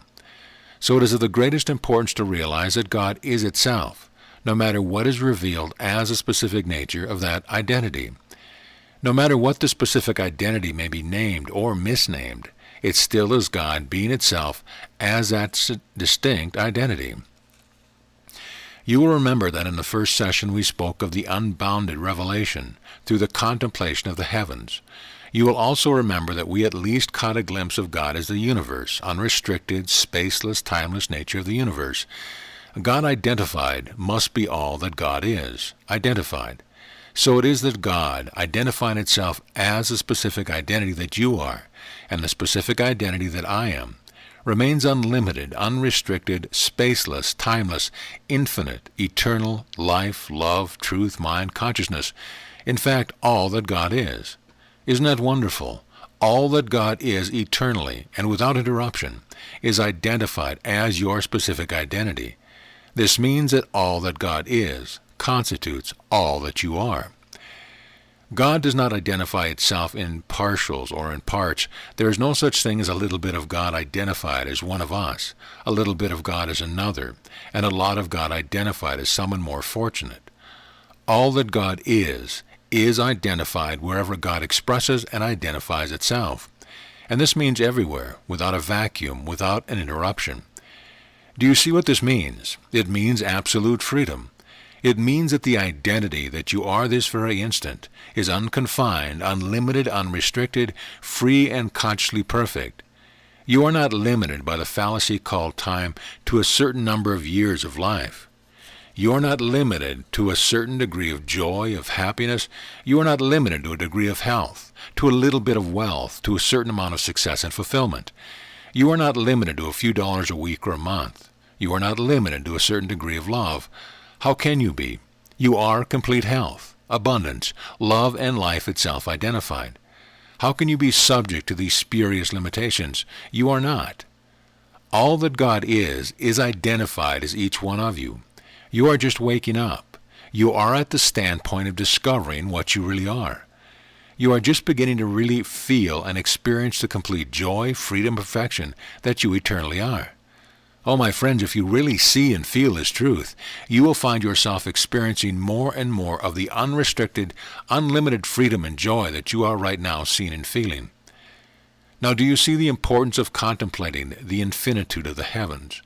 Do you perceive how important this revelation is to the realization of your own freedom, of your own eternal, infinite joy and completeness? The silent contemplation of the boundless peace and perfection of the heavens invariably reveals the boundless and unlimited peace and perfection that you are. Of course, you might question, freedom from what? And the answer would be, freedom from every fallacy that would seem to bind or limit you, freedom from fear and anxiety, freedom from pain, from illness, freedom from birth, the pains of childhood, freedom from the claims of age, the claim of death. Dear friends, this means freedom from everything that is not God, thus freedom from everything that is not God being you. This is the freedom you realize. Yes, all this and much more do you realize as the full spiritual significance of this infinite God universe reveals itself to be your eternal being. So much of our seeming difficulty stems from the fact that we measure our experience from that which is called birth to that which is called death. So often we say, it takes such a long time to get this understanding. But how often have we said it? These false limitations of time disappear when we once perceive the eternality of our being and are fully aware that each one of us, as an individual, has always existed, will always continue to exist. When we see that we, as individuals, are without beginning, without change, and without interruption, we cease to be concerned about this fallacy called time. We realize that all of the so-called years between birth and death are but a pinpoint in the infinitude that is the universe. We get a perspective of how rapidly we are becoming aware of what we really are when we see it in this way.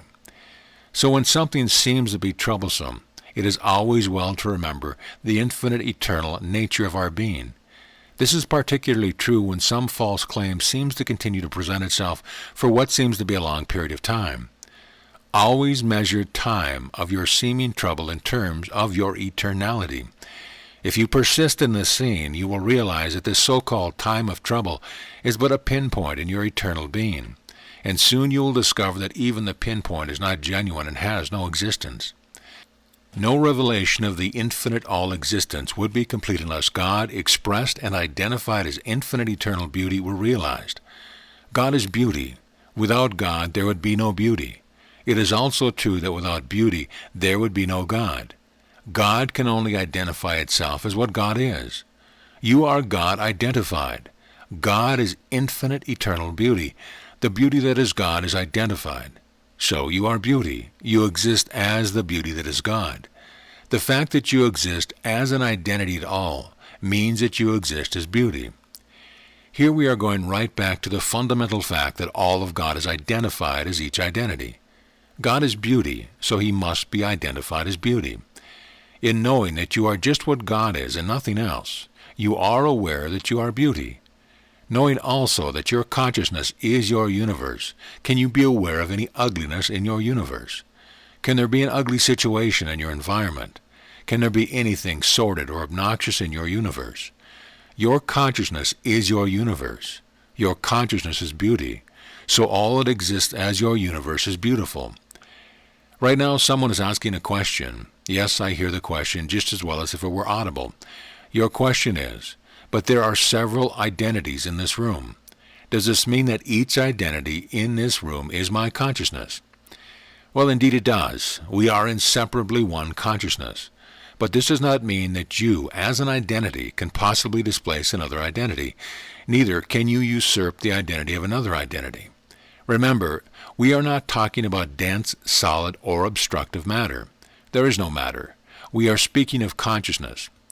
Let me illustrate it in this way. I am conscious of the fact that I am life. I am aware that I am beauty. I am aware of the fact that I am conscious mind, intelligence. Yet you are also fully aware that you are all of these aspects of life. My awareness of my identity cannot usurp your awareness of your identity. Yet I am aware of you. Thus you are included in my universe. You are my consciousness because my consciousness is my universe. You are conscious of me. Thus I am included in your universe. Because your consciousness is your universe, I am your consciousness. This, of course, is another way of saying that God, identified as your consciousness, and as my consciousness, is the same God. Yes, the same consciousness, but specifically identified as your identity and as my identity. Let us return to the aspect of God that is beauty. There is tremendous power in the realization that your consciousness is beauty, and that your consciousness is perfection. This realization discloses that beauty and perfection are all that is included in your universe. This truth is no mere theory. It has proven itself to be true, and will prove itself to be true in your practical affairs. For instance, let me share with you a recent experience in which this truth proved itself. A friend who was here at this session and I were driving northward to San Francisco.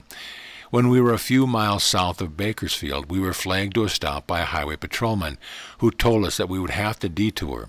We were informed that in the dense fog several cars had collided, blocking the road. We detoured, and certain it is that we could see dense fog on both sides of the highway.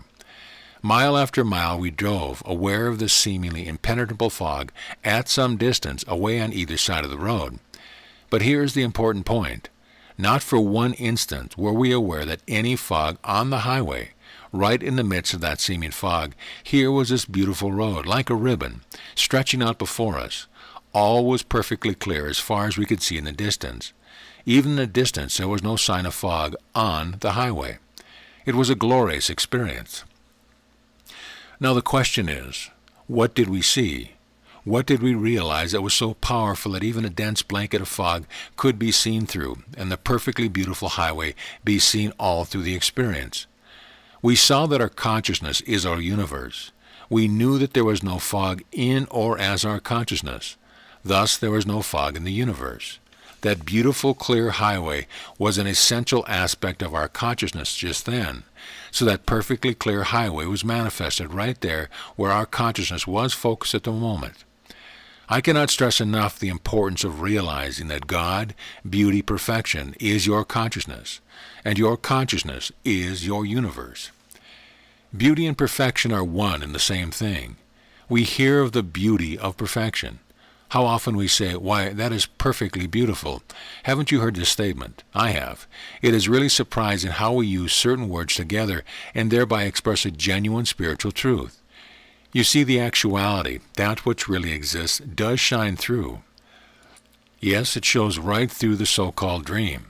This is evident in the way we connect words. We say, perfectly beautiful, or the beauty of perfection. We often say of someone, "Isn't she perfectly lovely?" Right here we have used the word love to designate perfection and beauty. Love is beauty. Perfection is beauty. Love is perfection. Perfect love casteth out fear. 1 John 4:18. Also it is said that we are made perfect in love. This is true and right because love, beauty, perfection are not separate, they are one. And this one is God expressed and identified. How often we speak of the love between two individuals as being beautiful. I have seen such love, and I have thought it was beautiful. I have expressed it, and do experience it, and I know it is beautiful. So you see, even in a seeming dream, we are more aware of truth than we sometimes realize. Yes, beauty is perfection.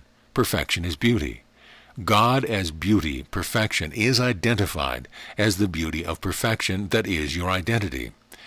This beauty of perfection that is God is identified as the beauty, the perfection that is your consciousness. Your consciousness is your universe, so your universe is perfectly beautiful and beautifully perfect. As we contemplate the heavens, particularly at night, we are impressed with this beautiful perfection revealed throughout the universe. I am aware that there is some question among our friends, the physicists, as to whether or not the universe is perfect. There are some very advanced physicists who contend that the universe is probably perfect. Others contend that it is imperfect. You will remember that a few years ago, the physicists believed that the stars, planets, and galaxies had no order in their arrangement or in their movement. They thought they were just drifting about in a haphazard manner. Through more recent investigation, they have discovered that there is perfect order in the heavens. Of course, they would have to discover that there is perfect order in the heavens because the universe itself is God, infinite, eternal perfection. So why does the universe appear to be imperfect to some physicists? It is because they are attempting to discover and to analyze the universe from the standpoint of matter. As there is no matter, the entire basis of their analysis is faulty, and of course the manifestation would appear to be imperfect. Viewed from a false premise, the only conclusion to be found is a false and the manifestation imperfect. There is no such thing as perfect matter. There is no matter to be either perfect or imperfect. This is a good thing to remember when we are tempted to look to what appears to be matter for results. There cannot be perfection manifested in matter, for perfection is Spirit, God. There is no matter, so we didn't look to matter to see perfect results or manifestations. In fact, we don't look for results at all, because we know that all is already perfect. This does not mean that we do not realize perfection. Indeed we do, but we know that this perfection is not perfect matter. It might look as if we were matter to John Jones down the street, but we know it is not matter. In the next session, we are going to discover just exactly what does exist right here instead of matter. There is just no use in going around denying that there is substance and form. And why do some of our friends along this path deny the body? We don't deny that the planets are bodies. Even the astronomers speak of the bodies of the planets. They also call this Earth planet a body. We certainly don't deny that which is called the Earth body. Why then should we deny that there is substance and form as our bodies? Let us freely admit that there is something here in form, that this something is substance, and that this substance in form is the body. Then let us discover what this something is that is here as the body. The universe is perfect now. God is the universe, and God is perfection. God can only identify itself as what God is, so God must identify itself as a perfect universe. If this were not true, God would have to identify himself as something that God is not. Well, this simply cannot be. Even God cannot identify itself as that which it is not. God must identify itself as perfect stars, perfect planets, and perfect galaxies. God must identify itself as the perfect order and activity that is apparent as the orderly movement, the universal order, and the activity that is revealed as the perfect universe. You are God identified. The complete perfection which is God must and does identify itself. It identifies itself as completeness. This complete perfection which is God identifies itself as the complete perfection of which is you. Right here, I must clarify my words of the word you. In expressing truth, we have to use words. I cannot address you without making use of the word you. But the use of this word does not mean that I regard you as a person. Neither does it mean that I see you as an individual or as an identity separate and apart from the one I, which is God. The word you means God identified, just as the word I means God identified. God identified as the one I means the one you, the one only, which I address by the use of the word you. There is no you but God. There is no I but God. Now let us return to our subject. The complete perfection which is God is the complete perfection which comprises all there is of you. This complete perfection means so very much. It means that you are perfect as substance. It means that you are perfect as form, life, activity. How could it be otherwise when God is all that exists as substance, form, life, and activity? It means that you are perfect in every function. Ponder the stars and planets again. Think of their perfect, beautiful order, their perfect, orderly activity, and their perfect functioning. Dear friends, don't you see that this is the very same power, the same perfection, that is functioning as you, as your entire life and activity? Yes, this realization of complete perfection means much. It means that your affairs, your experience, your relationships are completely perfect. It means that your entire experience is entirely perfect, because perfection has to express itself as perfection. Complete perfection has to express itself as complete perfection. Completeness cannot express itself as incompleteness. Perfection cannot express itself as imperfection. Order cannot express itself as disorder. This means that there is complete, perfect order in your daily experience and in your body. It makes no difference what your daily affairs may be, whether you are in business, a profession, keeping a home, whatever. There is perfect, complete order manifesting itself as your experience. And it is the same omnipotent order that we observe in the movement of the stars and the planets. Here there is not a single mistake, not a single deviation from the perfect order. No planet moves out of its orbit. No, indeed, each star and planet is right where it should be, when it should be there, doing exactly what it should be doing, when it should be doing it. And this is not a bad lesson for us to learn. I believe that each of you will be more aware of the universe. I believe that you are going to measure each experience by the perfection that is evident as this universe. As I believe that if your experience doesn't measure up to this universal perfection, you are going to dwell in consciousness of the complete perfection that is the universe, until you perceive that this perfection really is going on in and as your daily experience. Always remember this: the identity that you are right now is the same principle in complete, perfect operation that is functioning as the activity of the entire universe right now. It is the same principle governing itself. It is not principle governing you as if you were something other than itself. Rather, it is principle governing itself as you. We need to be careful here. We must realize that it is not principle governing a star or a planet as if it were something other than itself. The mind, the principle, is the substance, activity, and form of the planet it is governing. So it is with you. This principle, mind, life, consciousness is the very substance that comprises you. Thus it is governing itself as you. God is the principle that governs itself. God governs itself as the orderly movement of the heavenly bodies. It holds itself as these bodies in perfect order and in their lovely relationship to each other. We cannot leave love out of the universe. Without love, there would be no universe. Without love, there would be no harmony, no order. What is it that holds the stars and planets in such beautiful harmony with each other? Love. It is love that attracts. It is love that holds. It is love that is power. Unless you know and feel that you are love, you are not completely aware of what you really are. God is the principle identified as the identity that you are. The perfect principle loses none of its power and perfection because it is identified as you, or as your identity. Does principle become any less principle because it is you? No. It remains omnipotent. It remains complete in the fullness of its perfection. It remains its own eternal, changeless self, identified as yourself. You are not even responsible for the operation of this principle. Is any one of the stars or planets responsible for its own operation, separate and apart from the one all principle in action? Could any one of them operate of itself and independently?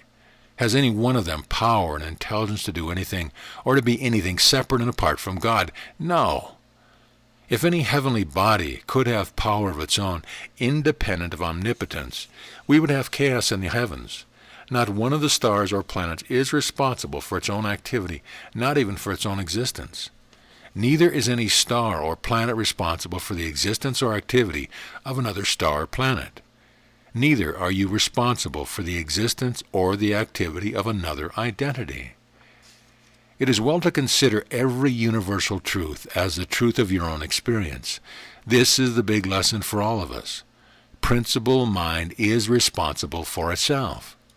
Principle, identified as your identity, is governing itself as your entire existence. This means that principle is governing itself as your life, your affairs, your experience, your body, and as your being. Principle is not governing you as if you were something other than itself. It is always principle governing itself as yourself. Principle does not make mistakes. Principle is mind or intelligence and cannot have an awareness of mistakes. Principle, governing itself as yourself, maintains itself in constant, perfect, harmonious activity. It holds itself in perfect order. It keeps itself in perfect relationship as every other identity in your universe. There is no identity in your universe that is not the same God consciousness that you are. Principle maintains itself in its perfect orderly activity as every identity in your universe. No identity in your universe can get out of its right spiritual orbit. Neither can it act or function in any way opposite or contrary to the principle which is governing itself as that specific identity. This is a very good point to remember in driving a car. It isn't enough to know that God is keeping itself in perfect order as your activity. It is also essential to know that principle is holding itself in its perfect order, in its proper orbit as every other driver and every other one in your universe. It is well to know that principle moves itself without mistake, that it knows no deviation and no interruption in its perfect activity. It is important to perceive that principle governing itself is never interrupted. Sometimes it seems that there are interruptions, but God does not interrupt itself. Neither does God interrupt itself as you, as your experience, or as your consciousness, which is your universe. Do you see what we are doing now? We are beginning to realize that God, the perfection that governs itself as the universe, is the principle that governs itself as you. Principle is intelligence. When we speak the word mind, I always consider it to be intelligence. I do not use the word mind from the standpoint of thinking or reasoning. If there were such a thing as a thinking or reasoning mind, it would indicate that God was not supreme, all-knowing intelligence right now. This would mean that mind had to take time to think or to reason out its own answers. It is the so-called thinking mind that is supposed to have a memory. A human mind that remembers can seem to remember many things it would rather forget. All of us know that this is true. This is the reason I don't deal with the word memory. This is also why I only speak of mind in referring to intelligence. I like the word consciousness. Consciousness has nothing to do with thought or reasoning. Consciousness requires no time in order to become conscious. Consciousness is awareness, and awareness is right here and right now.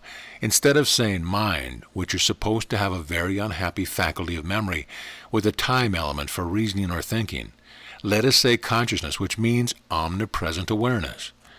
Principle is mind. Mind is intelligence. Mind and principle are the same thing, so principle is intelligent.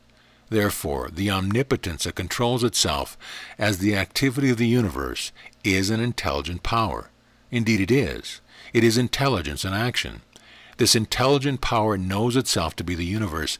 It controls itself as the universe. This is the reason the activity that goes on in the heavens is so perfect. Intelligence does govern.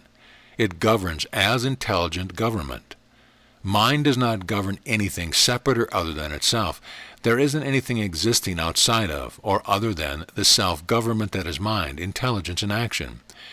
In short, there isn't any action other than intelligence in action. This intelligence in action is mind governing itself intelligently. Now where and when are there any mistakes? They just aren't. They do not exist, and they never happen. This activity is perfection in action.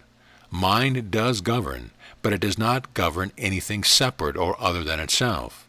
Mind, intelligence, is the very substance, even the substance and form called the body, of that which intelligently governs. Mind, intelligence, is the only substance of the form which it is governing. It is also the form of the substance which it governs. This is the activity which is omnipresent, omniactive, as your body and as the body of everyone. The very same intelligence as you is also governing itself as the activity of the stars and planets. It is intelligently active as your identity. It does not weaken. It does not relinquish its omnipotent, intelligent government just because it is identified as you.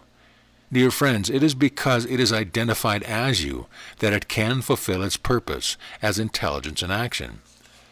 How often have we said that if there were no God, there would be no identity? But do we know that if there were no identity, there would be no God? You are essential. Each specific identity is essential in order that God be complete. The intelligence that is God in action as your identity is essential in order that God be complete intelligence in orderly activity. You, as a person, are not responsible for your own intelligence and action. You are intelligent activity. You are God, intelligently active, experiencing itself. Can you see how far we have to go when we say, God is all? We have to go all the way. Mind is responsible for itself. It is responsible for itself as you. Intelligence is responsible for being intelligent as your intelligence. With this realization, you can really let go. You can really cease all human struggling or striving. You can depend upon this intelligence. You can depend upon the mind as identified as your intelligence to act intelligently as you. You can depend upon the mind that is the intelligence identified as everyone in your universe to act intelligently as each identity that is active in your universe. You are aware that it is the same intelligence governing itself as you that is governing itself as the identity of each identity in your universe. It may be someone in a car. It may be a salesman at the door or in a store. It may be your neighbor or a friend. It may also be someone who says that you have an opinion that lacks intelligence. It doesn't make any difference. You are not concerned about that. Your only concern is just to keep right on realizing that intelligence in action is governing itself as you and as everything and everyone in your universe. You don't accept or pay any attention to anything or anyone who appears to be acting unintelligently. If you continue in this consciousness, presently, you will discover that you are no longer even seeming to have experiences with others that are inharmonious. This is because your own God consciousness manifests itself as your universe. Then you discover that when you walk into a store, a cafe, or along the street, the troubled faces you meet light up with a glad smile. You have seen this happen, so have I, and we will have this joyous experience increasingly. Does this mean that we do nothing? No, indeed it does not. Quite the contrary. We are intensely, joyously alive and active. We do whatever is before us to do, but the work, the struggle, and the strain are not to be found in this joyous activity. Not long ago I talked with someone who did not wish to work. Her theory was that work is unnecessary. She said, I don't believe that it is right to work for a living. Then she came forth with that old overworked statement. Man was not meant to till the soil.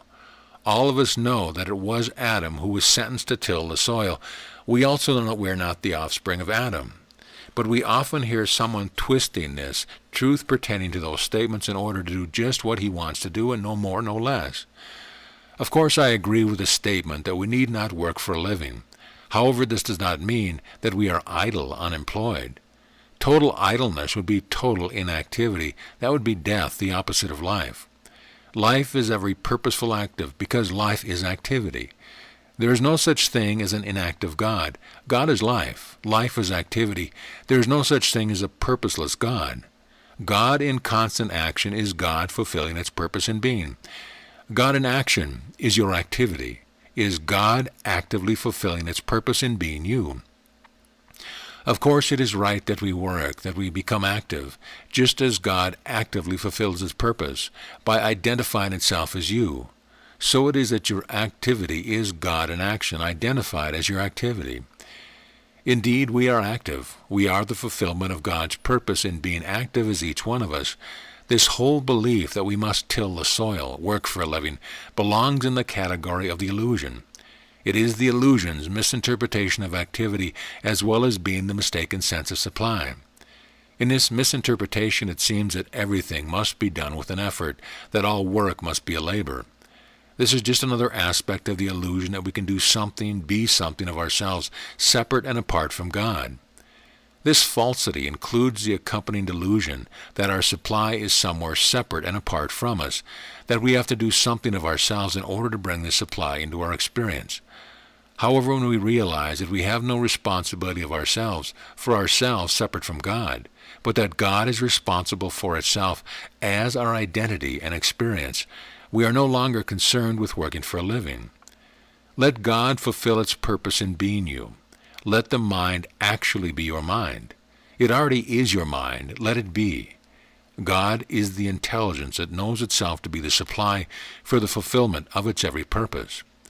Be not concerned about making a living. Be not concerned about bringing in supply. God is conscious of being all there is of you, including all that is essential to your completeness. Supply is essential to your completeness, so God is conscious of being your supply. As your consciousness of your own supply, it would be impossible for you to exist unless you included the supply that is essential to your completeness. You could not know the truth you know. You could not even be conscious and fail to be aware of the supply that is already included in your completeness. You would not be complete if you did not include the supply that is necessary to your existence. Being active is another matter. You are active because you are activity. But it isn't labor, and it isn't working to make a living. You have to be active if you are alive, because you are alive as life, or activity itself. God is omni-action, and God identifies itself as just what God is, and nothing else. Activity cannot identify itself as inactivity. You are God identified. You know that you are something. Indeed, you are something, and that something is God in perfect action right now. You are just what God is in action. Your activity is God, omni-action, identifying itself as your activity. God is mind, intelligence, so all activity is intelligent activity. You are intelligence in action. This is the reason your activity is always perfect, orderly, and fruitful. This is the reason there is no struggle, strain, or effort in your activity. You exist as the very presence of the power that governs itself as the universe. This power acts as your activity. How can you become exhausted? How can you be frustrated or confused in your activity? How can you fail in the fulfillment of your purpose in being active? Well, you can't. You don't. How can there be unintelligent activity? How can intelligence itself be active and not act intelligently? There is no indication that the activity of the stars and planets is labored or strained. There is no indication that there is any confusion, exhaustion, frustration, or failure in the activity of the heavenly bodies. If God can and does govern and maintain itself without strain as the universe, cannot God govern and maintain itself perfectly as the activity of the identity that you are? Well, indeed he can and does. When you stop this thing of feeling falsely responsible for yourself as a mortal or human being. You will remember that Jesus said, I must be about my Father's business, Luke 2:49. Who or what is the I that must be about the Father's business? The I is the Father itself, being about its own business. We have always been taught that God spoke to Moses, Jeremiah, and the prophets. We have been told that God spoke to Jesus, Paul, and the disciples. We have also believed that God could speak to us. There is not one particle of truth in that belief. Every word of truth that has ever been spoken has been God itself speaking that word as the identity hearing it. Even though the word was spoken by the identities named Jeremiah, Isaiah, or Jesus, it was God itself revealing its own truth as the very identity that was speaking the truth. There is, the eternal identity that was called, for a split second in his eternal being, by the name of Jesus. God spoke as that identity. God did not speak to Jesus. God did not even speak through Jesus. God speaks as God and none other.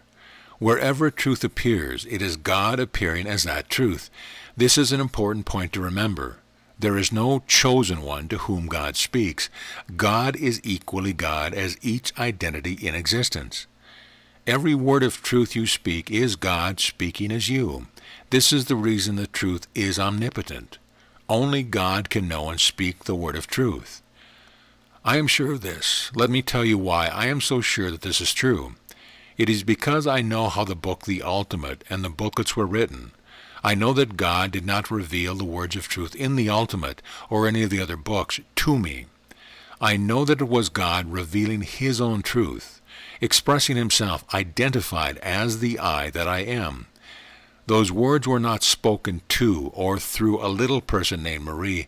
In fact, it was not until it was realized that there was no person named Marie that God spoke as the I that I am.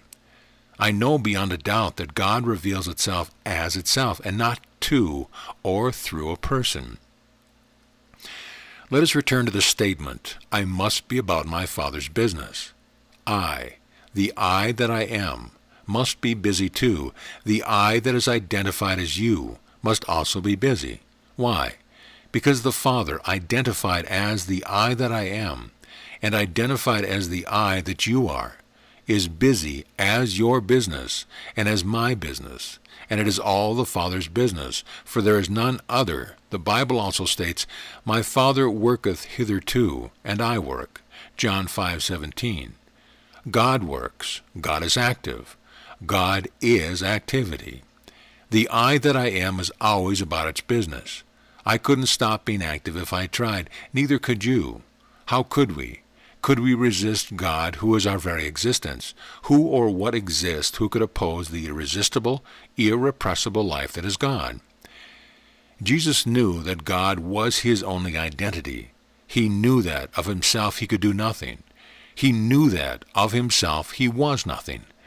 But he also knew that as God identified, his work was God revealing its own perfect activity. He knew that God was the only one doing the work. What was the work? Was it healing? No. God is infinite intelligence, all power, all presence. God is all is God. Thus all is perfection, because God is perfection. An all-powerful, all-perfect God, knowing itself to be all, would not send his Son to heal or to correct mistakes that he had made or had permitted to happen. What was God's purpose in appearing as the one named Jesus? It was to disperse the myth of the dreamer, to announce his presence and power to all as all. It was and is God revealing and evidencing his perfection to be all, his power to be all, as all that exists of any one of us. The Father that dwelleth in me, he doeth the work. John 14:10. Yes, my Father lives as the very life that is alive, as my eternal, changeless, perfect love, and as your eternal, changeless, perfect life. He doeth the work. Well, what does it matter whether the so-called personal name be John, Mary, or any other name? It is still God doing its work, fulfilling its own purpose as you, as your work. Again, Jesus knew that of himself he could do nothing, be nothing. But he also knew that as the very presence of God identified, he could do all, because he knew that he was omnipotence in action. This is also true of us. We are amazed at what we can do when we know what we are, when we know who is doing the work as our specific identity. Let us return to the word contemplation. As I stated before, I do not think or reason my way into contemplation. It is not a thought process. I cannot present you with a formula for this activity. Each one of us must discover his own way.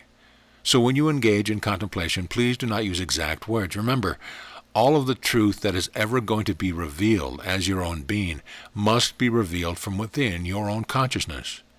You are the truth of yourself. So do not use any words other than those which are revealed from within your own being. In fact, I find that the words that come when I enter contemplation are seldom, if ever, the same words. Truth is ever new and fresh. It is always revealing itself in and as words that are new and fresh. This is why it is always so inspiring. However, I am saying these words because it may help you to discover your own way and in your own words. First, I sit quietly. As I have stated before, for some reason, I feel that my consciousness is more open when my palms are up. I don't know why this should be true. I don't deliberately do this. I just discover that my hands are in this position.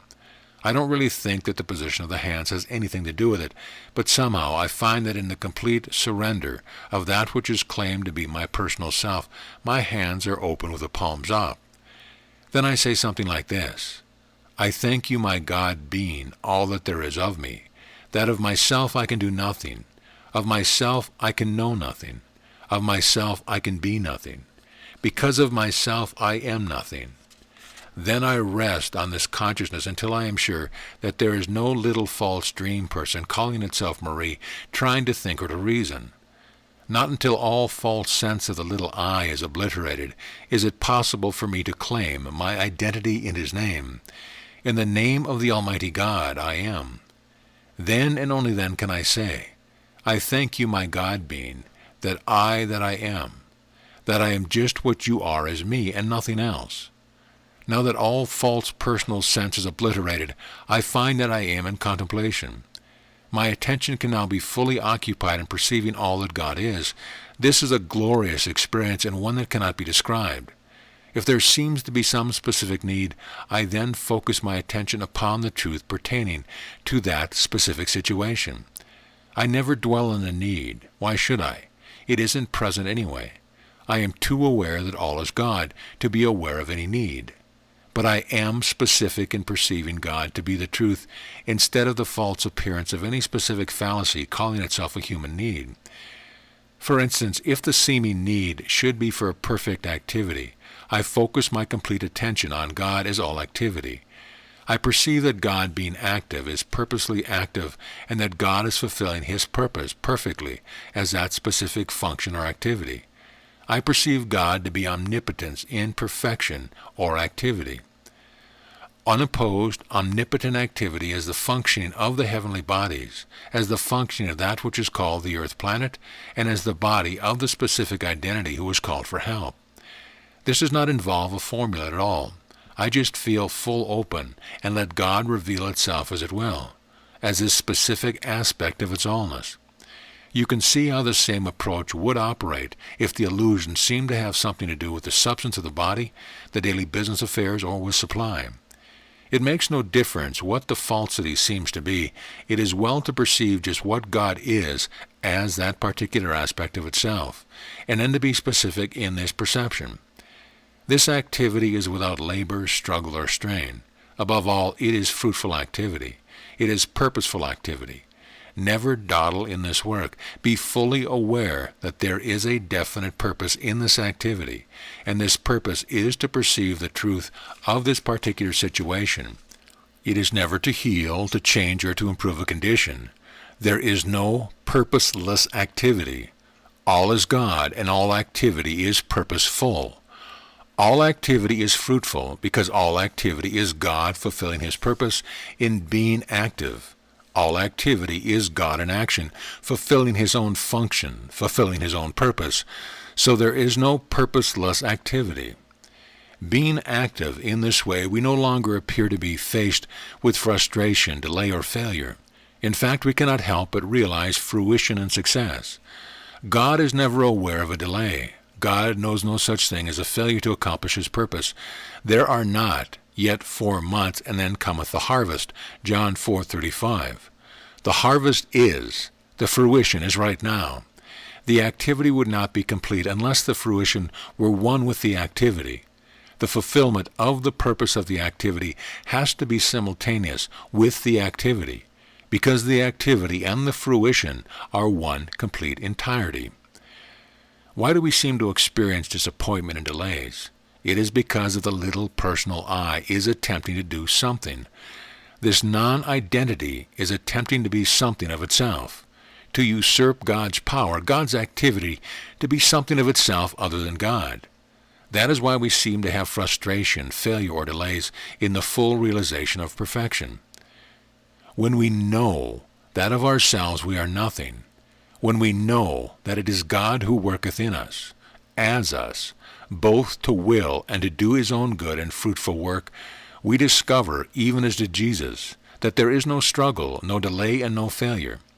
We also find that there is no attempt to usurp the place of another, no imposition by one upon another, no mad ambition to obtain, to prove, to claim the power of the glory that is God itself in action.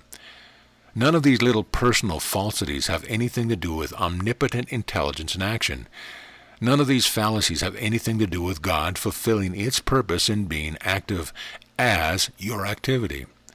There is a great humility that flows through, in, and as your consciousness when you realize that of yourself you are nothing. Then you are fully aware of how futile it would be to claim to be able to help or to heal anything.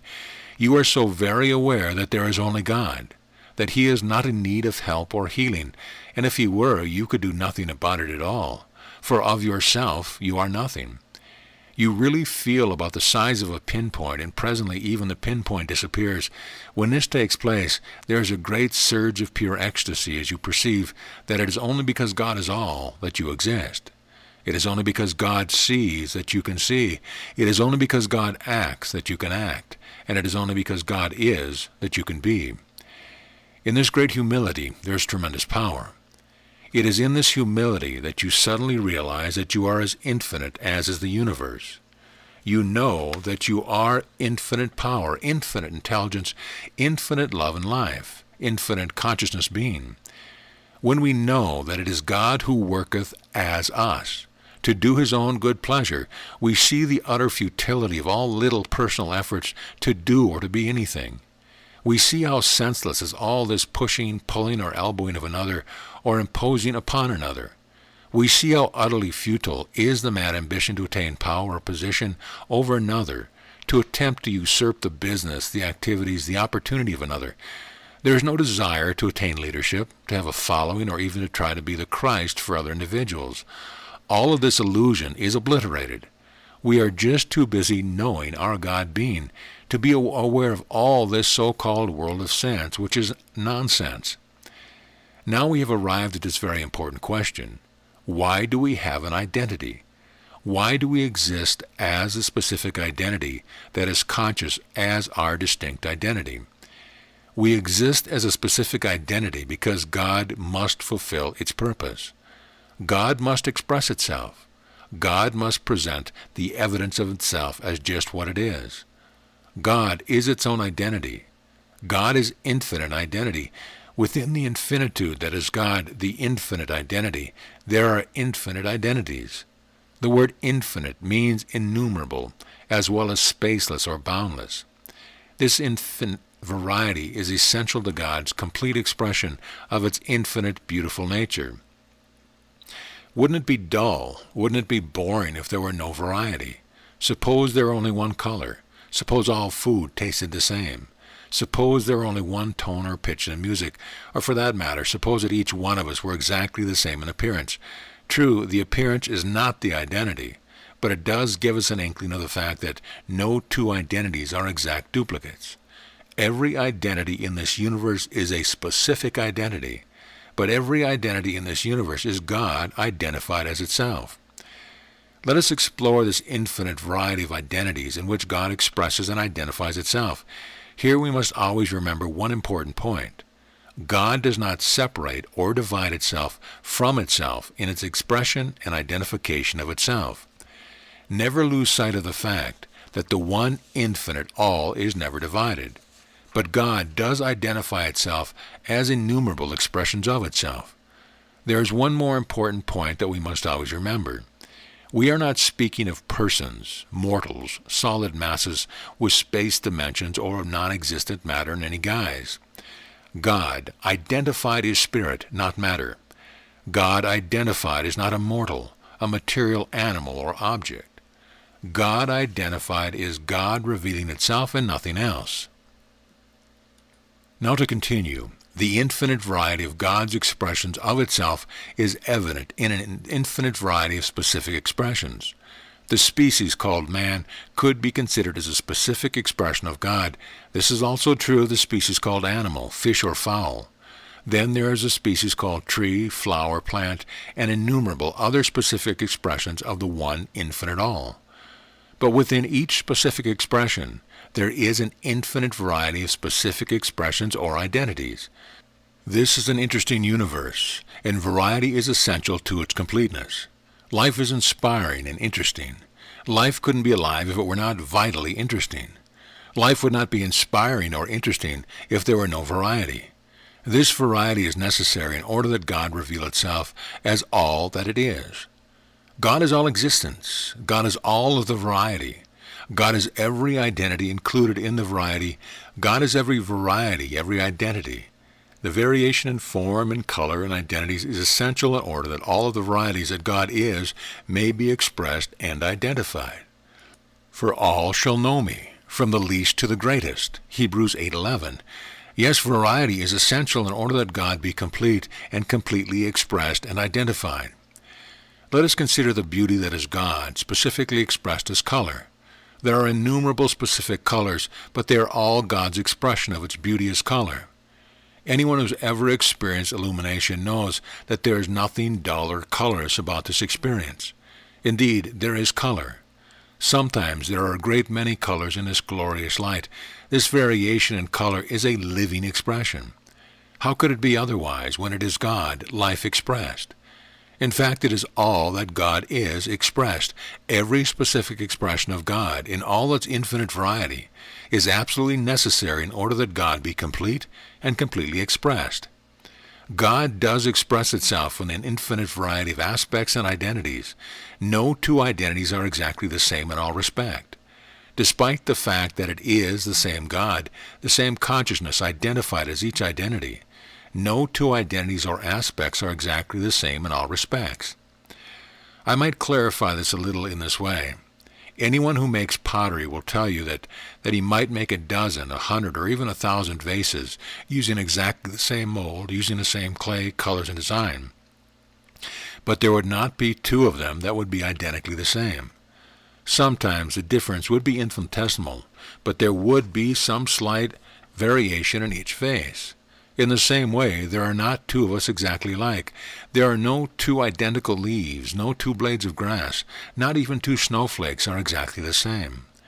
Thus does God reveal its allness, its infinite joy and beauty, in its innumerable expression of itself.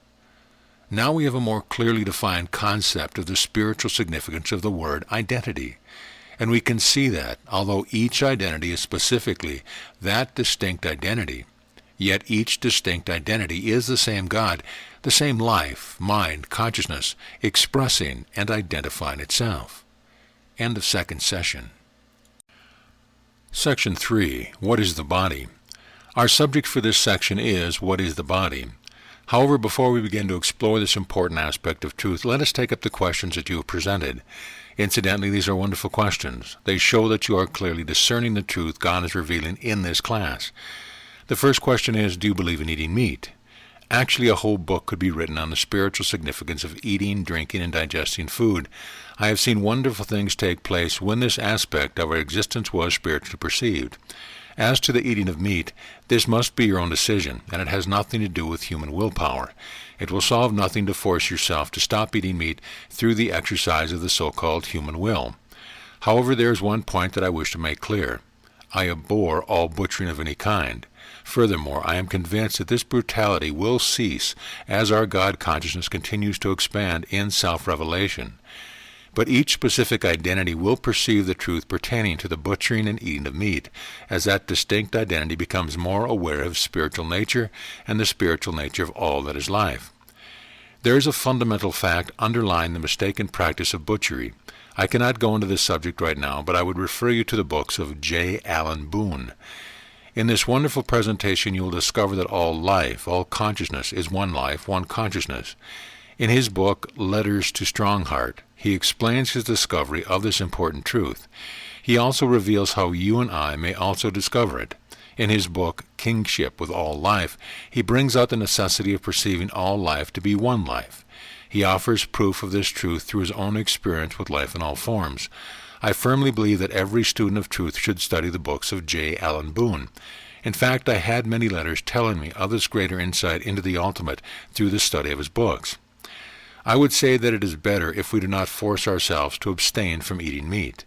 We know that our taste in food changes as we expand spiritually. We do not try to change it, but we discover that as consciousness expands, we are eating different foods and less of them. We also notice that we are less inclined to eat meat. In fact, we are not too much concerned about food. Oh, I don't mean that we stop eating or anything foolish. It is just that we are not so concerned with it, and it doesn't bother us to miss a few meals. You will remember that the Bible says that it is not that which go into the mouth, Matthew 15:11, which is important, but rather it is the issue of the heart. This is true. If we do not make any issue of any of these surface activities, we find that any unnecessary surface appearances just drop away. We hardly notice it because it is so inconsequential. Now for the next question. How do I make the evidence of truth appear without humanly outlining? Well, of course we don't make the evidence appear. Oh, it appears, but never through human visualizing or outlining. It appears because you become aware that the perfect nature is the only nature of anything or anyone.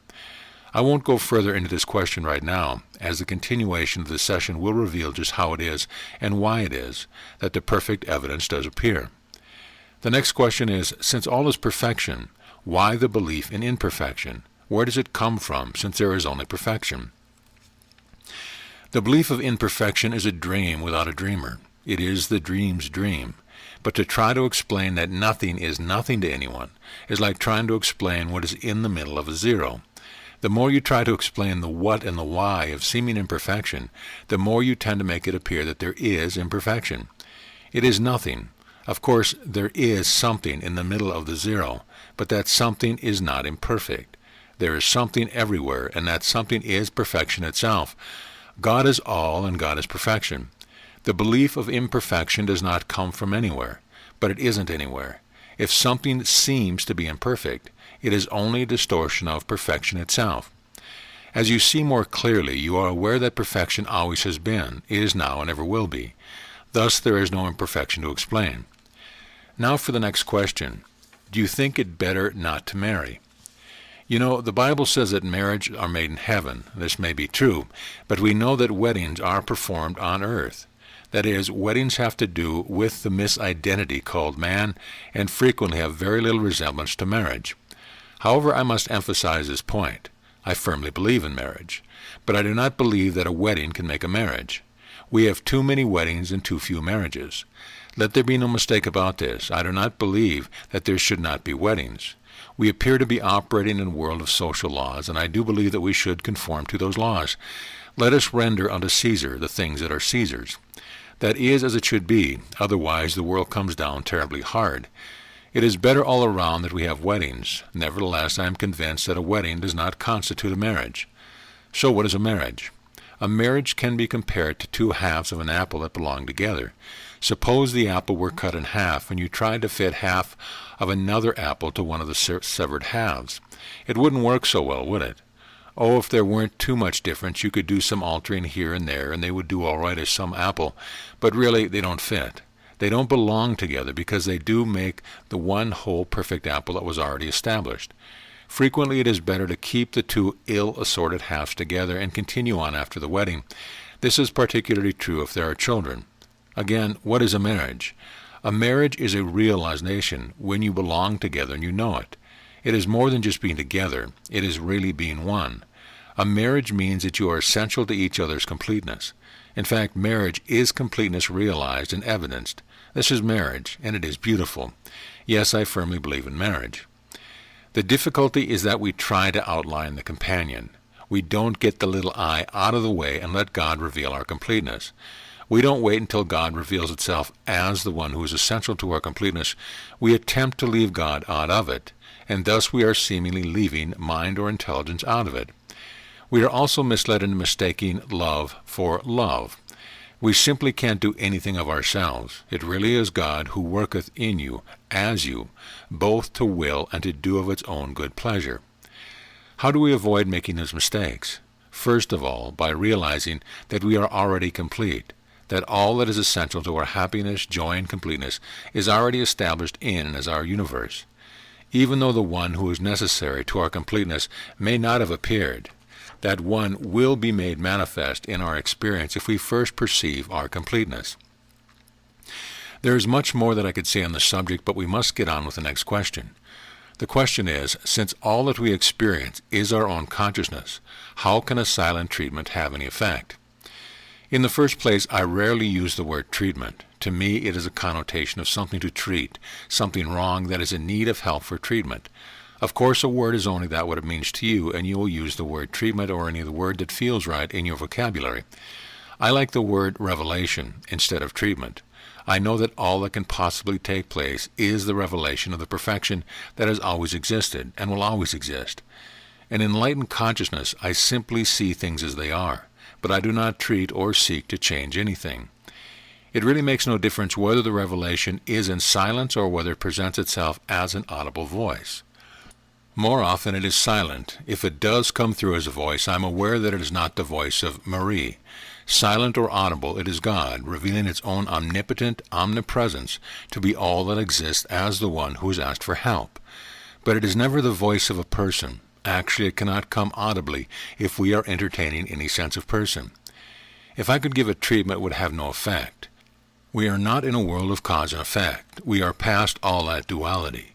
All is perfection, constant, uninterrupted, and eternal. There can be no cause and effect. If there could be cause and effect, there would have to be a time element. There is no time. All is now. If there could be cause and effect, there would have to be time between cause and effect. This in turn enters into all this false sense of delay in realizing perfection.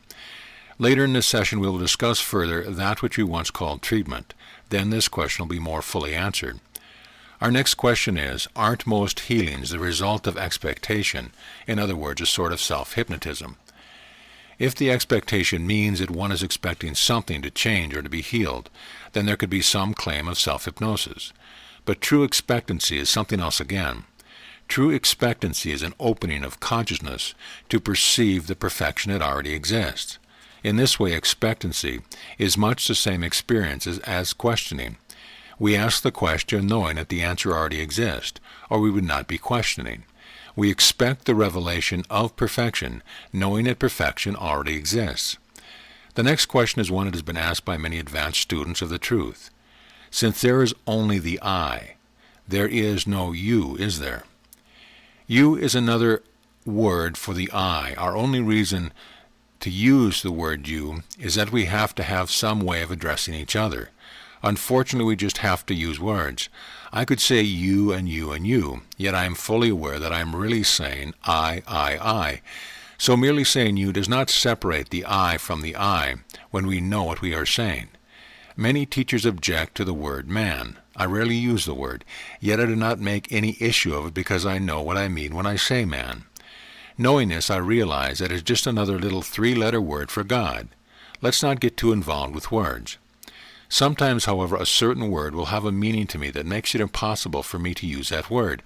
In this case, I avoid the use of that particular word, as it doesn't ring true for me. Then, too, the false word can seem to be confusing when speaking to another. Always the important point is, what does the word mean to you? Then use it or not as you like. Words are only so many letters strung together anyway. It is what you perceive spiritually when you feel that counts. You and I mean the same thing. The one identity identified as innumerable identities, but never separated or divided. Consciousness cannot be divided or separated, neither can mind or life. God is one whole entirety, and God is not divided. Now for the next question.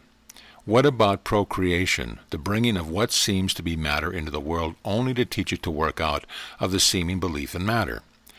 You know, really, there can be no such thing as procreation. That which we call man is not a creator. Even God is not a creator. I know that the Bible can be quoted as referring to God as a creator, but all of us know that there are many statements in that Bible that are just someone's opinion.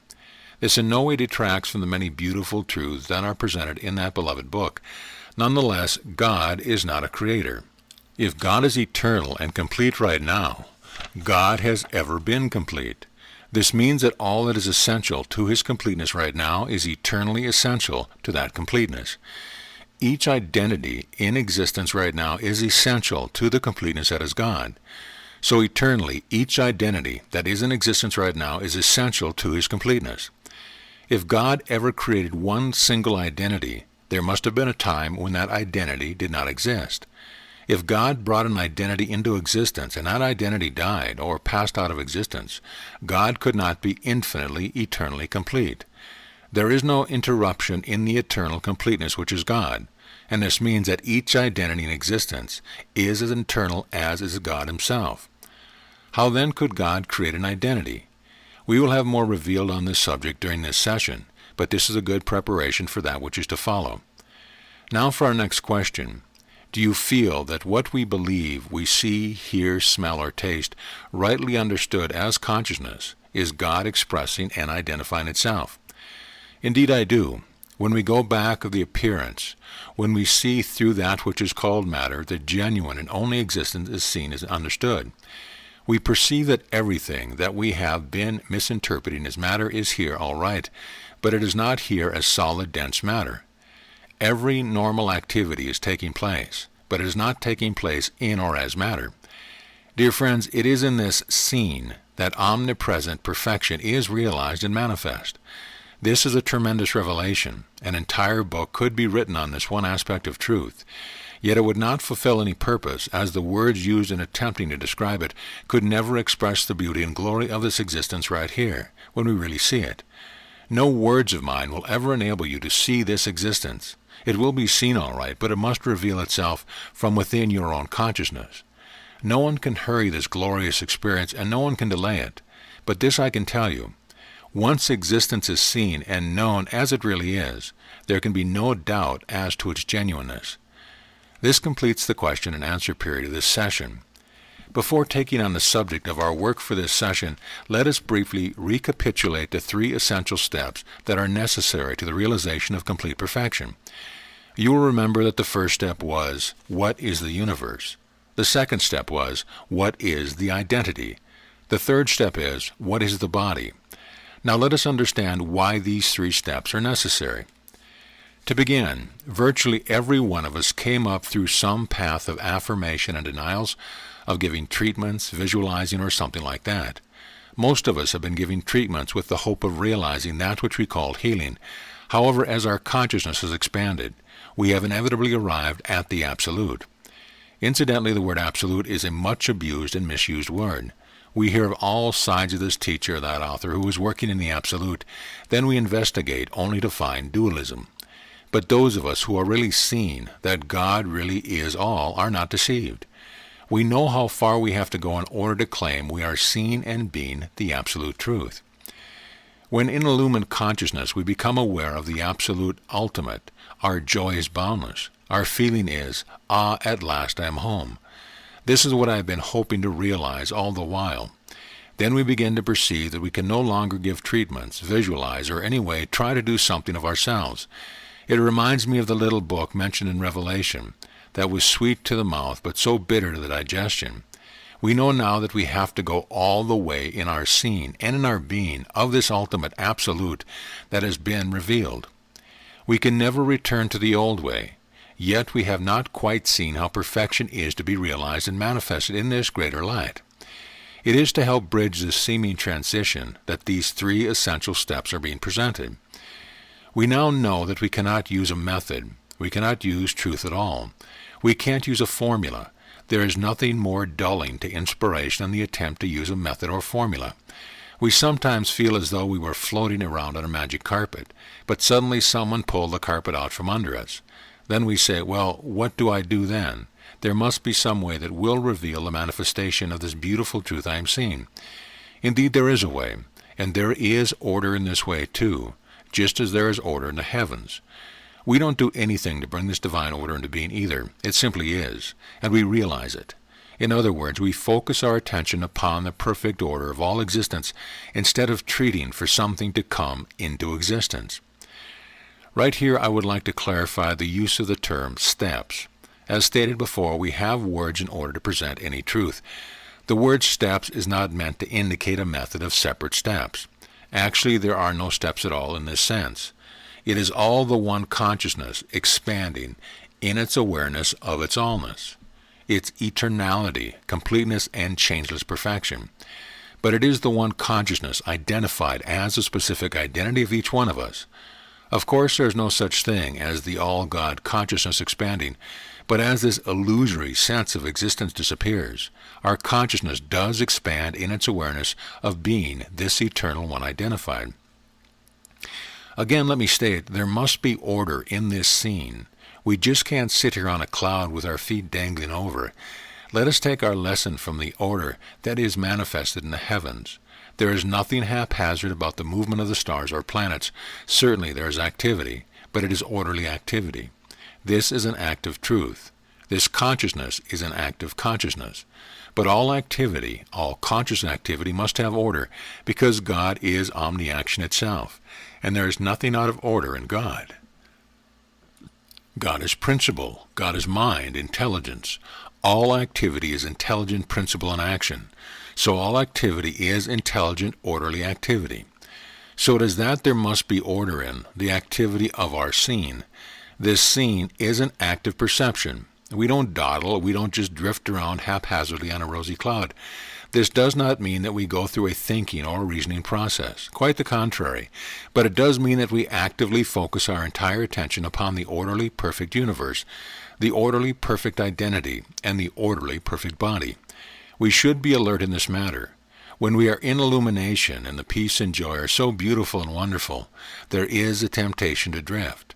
But if we are not alert, we may drift to sleep. This is not the absolute way at all. Does this mean that we do something of ourselves?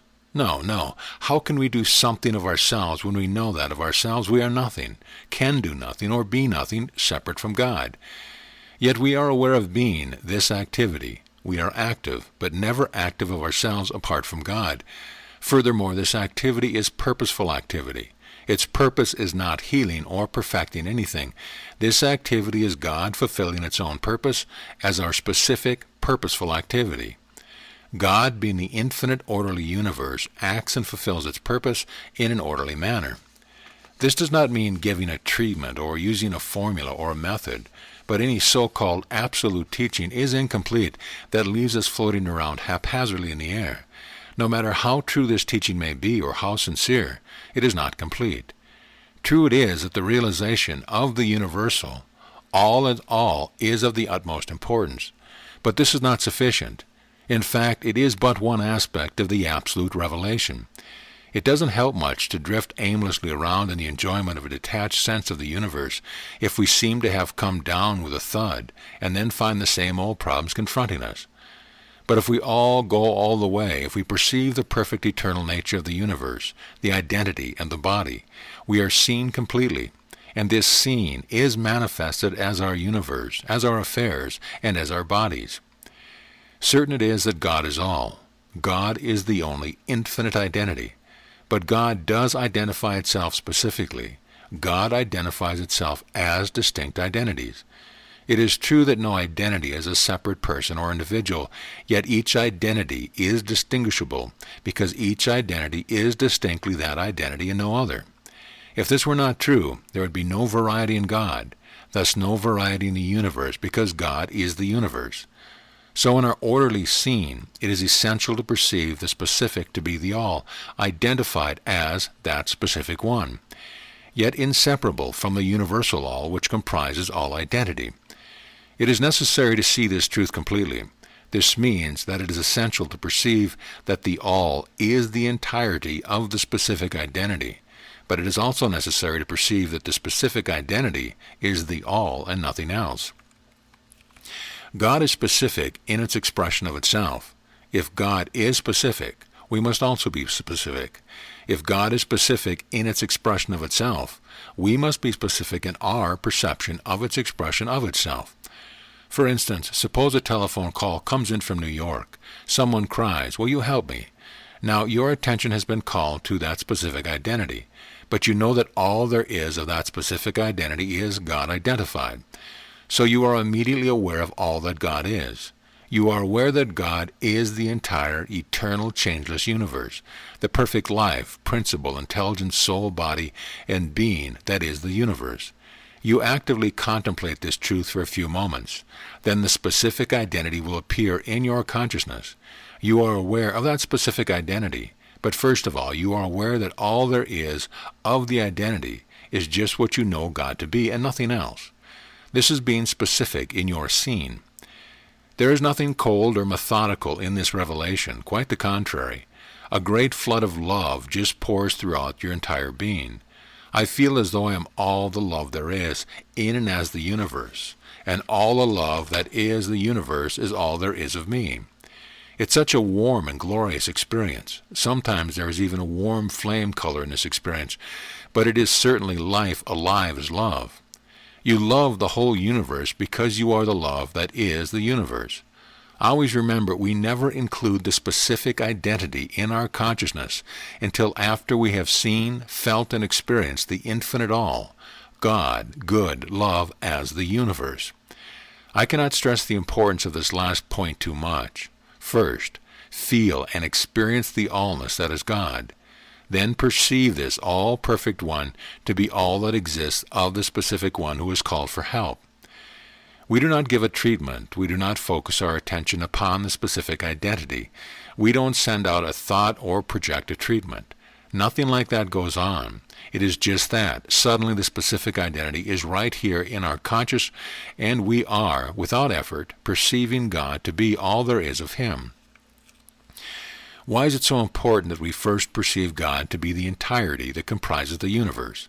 Why is it necessary to perceive the nature of the universe to be God before perceiving the nature of the specific identity? Because it is absolutely essential to perceive what God is as the all, the entirety of all existence, before we can perceive that God is as the existence of that specific identity. There are other aspects of this too. For instance, if we first focus our attention upon the specific identity, we are apt to be trying to give a treatment to the person. We are also going to be misled into believing that there is a person or an individual separate from God, someone in need of help. This means that we immediately try to do something, and here is another aspect of this subject it is too well to contemplate. In the realization that the infinite all God, good, compromises all that exists as the universe, all personal sense is obliterated. There is no personal sense of responsibility, no personal sense of sympathy or anxiety, no personal sense of someone in pain, in need, or in trouble of any kind. If we are not clear on this, we are going to get caught by a false sense of responsibility, sympathy, and of trying to do something to help or to heal a person. No matter how fine our intentions are or how sincere we may be, it just won't work. The whole premise is wrong, and it cannot be made over into something that is right. We know too much now. We know that we cannot perfect that which is perfect eternally and without interruption. Now you can see why it is necessary to perceive the universe to be God as the very first step in the realization of complete perfection. You can also see that this scene is an orderly activity, and that there is no dreamy drifting around in a cloud in this alert scene. This is an orderly universe. This is an orderly work. All activity is an orderly activity. In our last session we asked this question: why do we exist as an identity? We realize that each identity in existence is essential to the completeness that is God. In this session we are going to ask, why do we have a body? It is not surprising that we should question why we have a body. So much of our difficulty seems to stem from the fact that we have a body. I have asked this question many times when it seemed that my body was so troublesome and so troubled. It dawned upon me one day that if I had a body, there must be some purpose fulfilled in the inclusion of this body in my consciousness. Then I asked, what is the purpose of this body? The answer came at once, and it was very simple. I have a body because a body is necessary to my completeness. I would not be complete without a body. So long as I am conscious of a body, this body is included in my consciousness. Thus it is essential to my completeness as consciousness. Let us take this right back to the fact that God is all there is in existence as the universe. God is complete. This universe is complete. But would this universe be complete without the bodies of the stars and planets? One might ask, how do we know that there are stars and planets in the universe? Is it merely because we see them? How often have we looked right at those stars and planets and have been so preoccupied that we have not really seen them at all? Yet we know that they are there. How do we know that they exist? We know they exist because we are conscious of them. We are always aware that they exist. This leads us right up to the next revelation. We know that there are bodies of the stars and planets because we are aware of them. They are included in our awareness, our consciousness. We also know that we, as specific identities, have bodies because we are aware of them. They are included in our consciousness. Remember, our consciousness is our universe. Just as the bodies of the stars and planets are necessary to the completeness which is the universe, so it is that our bodies are necessary to our completeness. Yes, the specific body is essential to the completeness of the specific identity that you are. My specific body is essential to the completeness of the specific identity that I am. The body is essential because it is essential that you be complete. We should always remember that all that is true of God as the universe is also true of God as each specific identity. Every truth in existence is a universal truth. In other words, every truth in existence is equally existent and equally true eternally and infinitely. There is no vacuum in truth, and there is no area where the truth is not in full and complete existence. There is not so much as a pinpoint in infinity or a split second in eternity that is not equally truth-filled. Neither is there an interruption in the eternal truth which is ever omnipresent. Let us clarify this with a simple illustration. We know that twice 2 equals 4 right here in this room. And right now we know that twice equals 4 in the next room in Japan, or anywhere else for that matter. The same truth is true on the moon, on Mars, or in Venus. It is the same truth being equally true throughout the universe, and there is nowhere that this truth is not equally true. This is the proof of the truth being true. It is equally true throughout eternity and infinity. So the fact that the bodies of the stars and planets are essential to the completeness of the universe is a universal truth. Again, let me repeat, your consciousness is your universe. Just as the bodies of the stars and planets are essential to the completeness of the universe, so it is that your body is essential to the completeness of your universe, which of course is your consciousness. In fact, everything that is existence is essential to the completeness of the one all-consciousness which is God. In the same way, everything that has existence in your universe is essential to the completeness of the specific consciousness which is God identified as you. Furthermore, it is well to realize that there can be nothing in your consciousness, which is your universe, which is not entirely God good. If it isn't God good, it has no existence in or as your experience, your affair, or as your body. Now, how do we know that we have a body? Because we are actively conscious of the body. It is in this same way that God is aware of the bodies of the stars and planets. God is actively conscious of the body of each star and planet, but God is also aware of being, the entire essence, activity, mind, and consciousness that comprises the body of each star and planet in existence. Again, every truth in existence is a universal truth. This section of this work should be studied and taken deeply into contemplation. There is tremendous power in the truth that has been revealed right here and right now. Let it continue to reveal itself from within your own consciousness. Ponder this statement. God is aware of being, the essence, mind, and consciousness that comprises the body of each star and planet. This statement should bring the revelation of your consciousness of your body. It may help you to realize that the body which is essential to your completeness is comprised of your own consciousness. In fact, everything that is essential to your completeness is included in your consciousness. It makes no difference what you need may seem to be. The essential truth pertaining to that need is already established in and as your consciousness. If it weren't so, you never would have been aware of that which seemed to be a need. Thus, there never really is a need. There is only the supply announcing itself. You are complete always and in all ways. Do you see the universal principle that is active in all this particular truth? It is this: God is complete. All that God is, it must express itself as. God being complete must be completeness. It thus must express its completeness as completeness. The completeness that is God cannot and does not identify itself incompletely, or as incompleteness as your identity or as my identity. This is truth, and it is a universal truth. Completeness cannot express or identify itself as incompleteness. This is equally true of the entire universe. Throughout eternity, there can be no incomplete expression of completeness. God, as the universe, is complete. This completeness means that everything that is essential to the allness, the entirety that is God, is eternally established.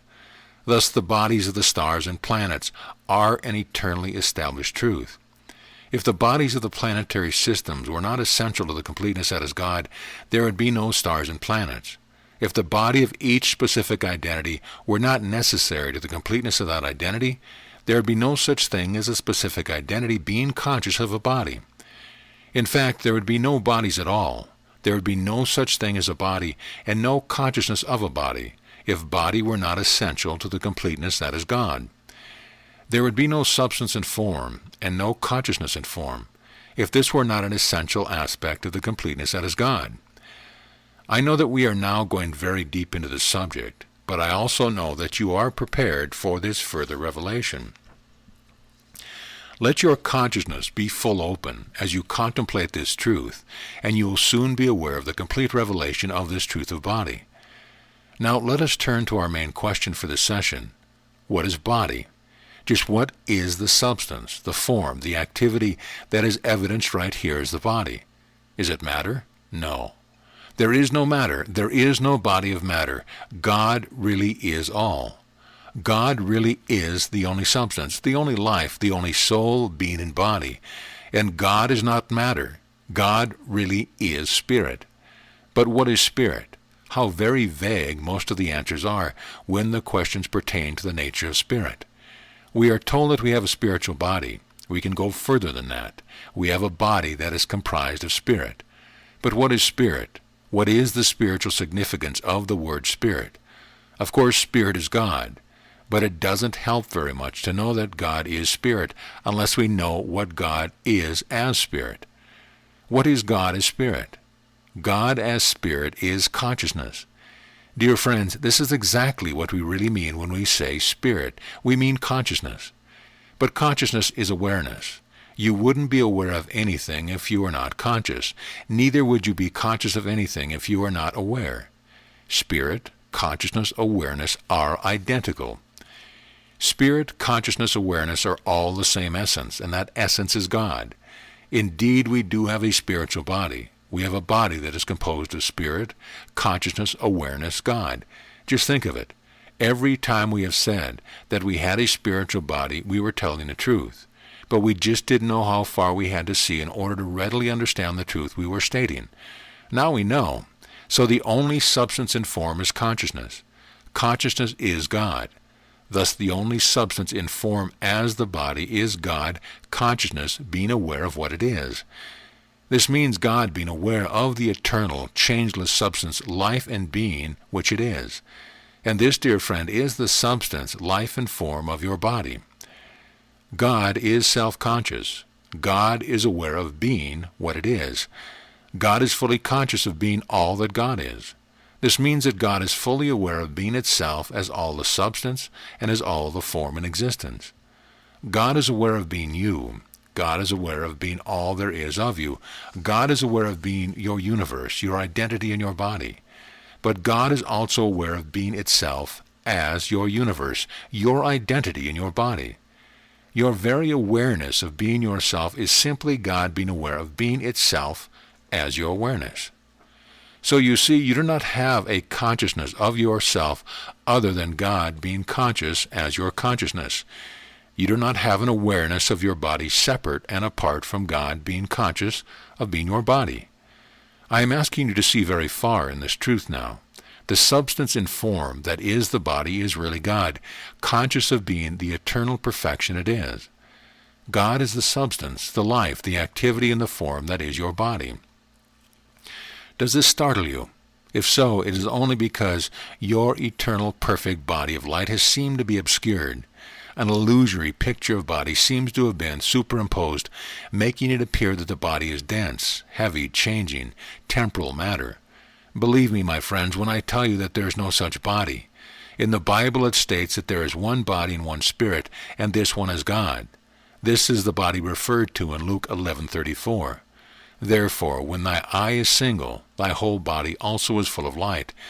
In order to see with the single eye, you must be completely free of dualism. You must see all the way. This means that there is no created body of matter, no body that is born, changes, or that dies. This is no new truth. There is no new truth. All truth is eternal. We are not the first ones to perceive this truth. Always there have been those of enlightened consciousness who have seen and known this body of light. And they have known that it was the only body in existence. It can only seem to be startling because it seems to be a new truth to us. Every so-called new truth has seemed startling when it has first been presented. That which seems to be a new truth always meets with opposition and with ridicule. If this were not true, those who have perceived this body of light would have been more open and insistent in their revelation of this body. But has got this ridicule, this opposition, stopped this truth from going right on revealing itself? No, of course not. The so-called world will say that this is unreasonable. There is no such thing as a reasonable truth. If it has to be reasoned out in order to be seen, it isn't truth. Consciousness does not reason. Consciousness knows. Consciousness is aware. Consciousness does not go through a thinking or a reasoning process in order to be aware. Paradoxically, inherent within each identity, even those who ridicule, is an awareness of this glorious body of light. As stated before, the body is God. The body is conscious of being its own essence, life, activity, in that specific form. There is no use saying God is all and continuing to accept the fallacy that the body is something that is not God. Either God is all or God is not all. If God is all, the body has to be God in essence, activity, and form. There can be no substance or activity other than God if God is all. You are not dual. There cannot be two of you. There is just one you. There is just one body identified as your body. You are not both mortal and immortal. Your body is not both matter and spirit. There are not two kinds of substance in existence as your body. God is the only substance, and God is one. There is one something here as your body, and this something is God, being fully aware of what it is. It is impossible that God could be the substance, activity, and form that is your body, and be unconscious of being this body. There is no unconscious consciousness. Indeed, there is something right here where this matter body appears to be, but this something is not solid, dense, heavy matter blocked off in time and space. Right here and now, there is the body that is entirely comprised of life, consciousness, mind, intelligence, principle, love, beauty. Yes, the body is comprised of all that God is, and of nothing else. For I am the Lord, I change not. Malachi 3:6. The body is God being conscious of itself. The body is God consciously being its own substance, its own life, its own activity, being its own form. God cannot be conscious of being what God is not. God can only be conscious of being what God is. God cannot express, identify, or evidence itself as what God is not. God can only express, identify, or evidence itself as what God is. Spirit cannot identify or evidence itself as matter. Eternal perfection cannot express or identify itself as imperfection. Truth cannot identify or evidence itself as a lie. Love cannot express or identify itself unlovingly. Beauty cannot be ugly or distorted. It cannot express or identify itself as mishapen or deformed. Contemplate these truths. I can promise that the revelation you will experience will be glorious indeed. Now let us see just what God is as the body. As stated before, God is equally expressed as all that God is. God's expression of itself is equally expressed and present as each identification of itself. If God is all, then all must be God. There is nothing in existence that is not God being itself. We know that we include the body in our consciousness, so we know that there is something here that we call our body. As God is all, the body has to be just what God is, or there is no body. The body is an actual fact. Therefore, the body is an eternally established truth. Only that which God is eternal. Only that which God is the eternal, changeless body. If we are ever going to see through this fallacy of the appearance of death, we are going to have to perceive the eternal nature of the body, and that the eternal nature of the body is God itself. This means that we are going to be aware that God is the only substance, the only life, the only activity, the only consciousness, the only form existing as the body. God does not partially express itself as the body. God expresses itself as all that God is, as each specific body. Let us contemplate all that God is as the body. God is eternal, conscious perfection as the body. God is the only substance, and God is eternal, changeless, indestructible, and imperishable. So God, identified as the body, is eternal, changeless, indestructible, and imperishable. God is eternal, conscious life. So God, identified as the body, is eternally, consciously alive. God is infinite, eternal beauty. God, identified as the body, is infinitely, eternally beautiful. Of course, God is infinitely more than these synonyms portray. There are no words that can possibly describe the glory that God is, but these few synonyms can be considered as just a hint of what we perceive the body to be when we know that God is the body. We can contemplate any specific aspect of God, such as love, omni-action, omnipotence, truth, and realize that this is God identified as the body. Not that God can be divided into aspects of itself. God is the inseparable one, but this one is inseparably every aspect of itself. Now we can begin to get a glimpse of the actual fact. God is all that God is as each specific body, and this, dear friend, is the body of light that we see when the eye is single. That is, we perceive this eternal, beautiful, ever-changeless body of light right where the body of matter appears to be. But we can never perceive this eternal body of light so long as we continue in dualism. Remember, the eye must be single. A double-minded man is unstable in all his ways, James 1:8. In Isaiah 2:22 we read, "Cease ye from man, whose breath is in his nostrils, for wherein is he to be accounted of?" This is a command to awaken and turn completely away from dualism. Here God states clearly that there is no accounting for this so-called man of matter with breath in his nostrils. Of course, we cannot account for such a man or such a body. There is no mortal man and there is no body of matter. There is no human being. There is only God being. There is only God being all there is of that which we call man. This means that God is all there is of the body of that which we have called man. But it is not a body of matter, and it is not man with breath in his nostrils. We are being commanded to stop misidentifying ourselves as a temporary, mutable man, subject to birth, change, age, sickness, and death.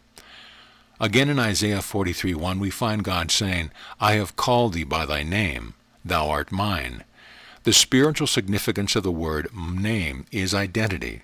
Here we find God saying, "I have identified myself as thyself. Thou art nothing of thyself. Thou art mine. I have identified my life as thy life. I have identified my consciousness as thy consciousness. I have identified my substance as thy substance. I have identified my infinite body as the body."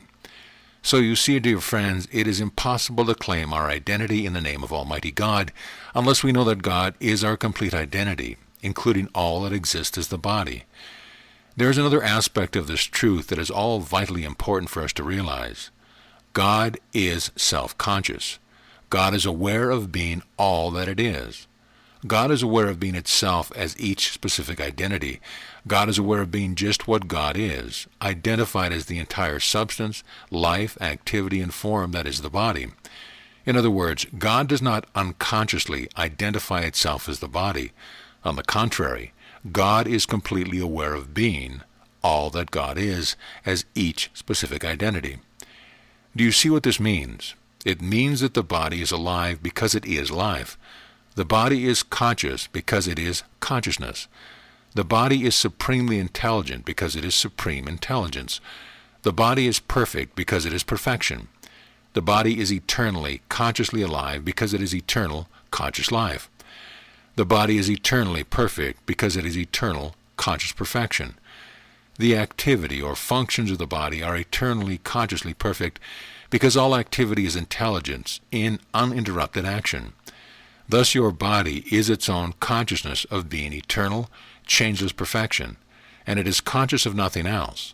"I am Alpha and Omega, the beginning and the ending, saith the Lord." Revelations 1:8. Where does this leave a body of matter? Where does this leave a body that was born, that can change and die? Where does this leave a body that is helpless before the delusions of sickness, age, deterioration, and death? Nowhere. There is no such body.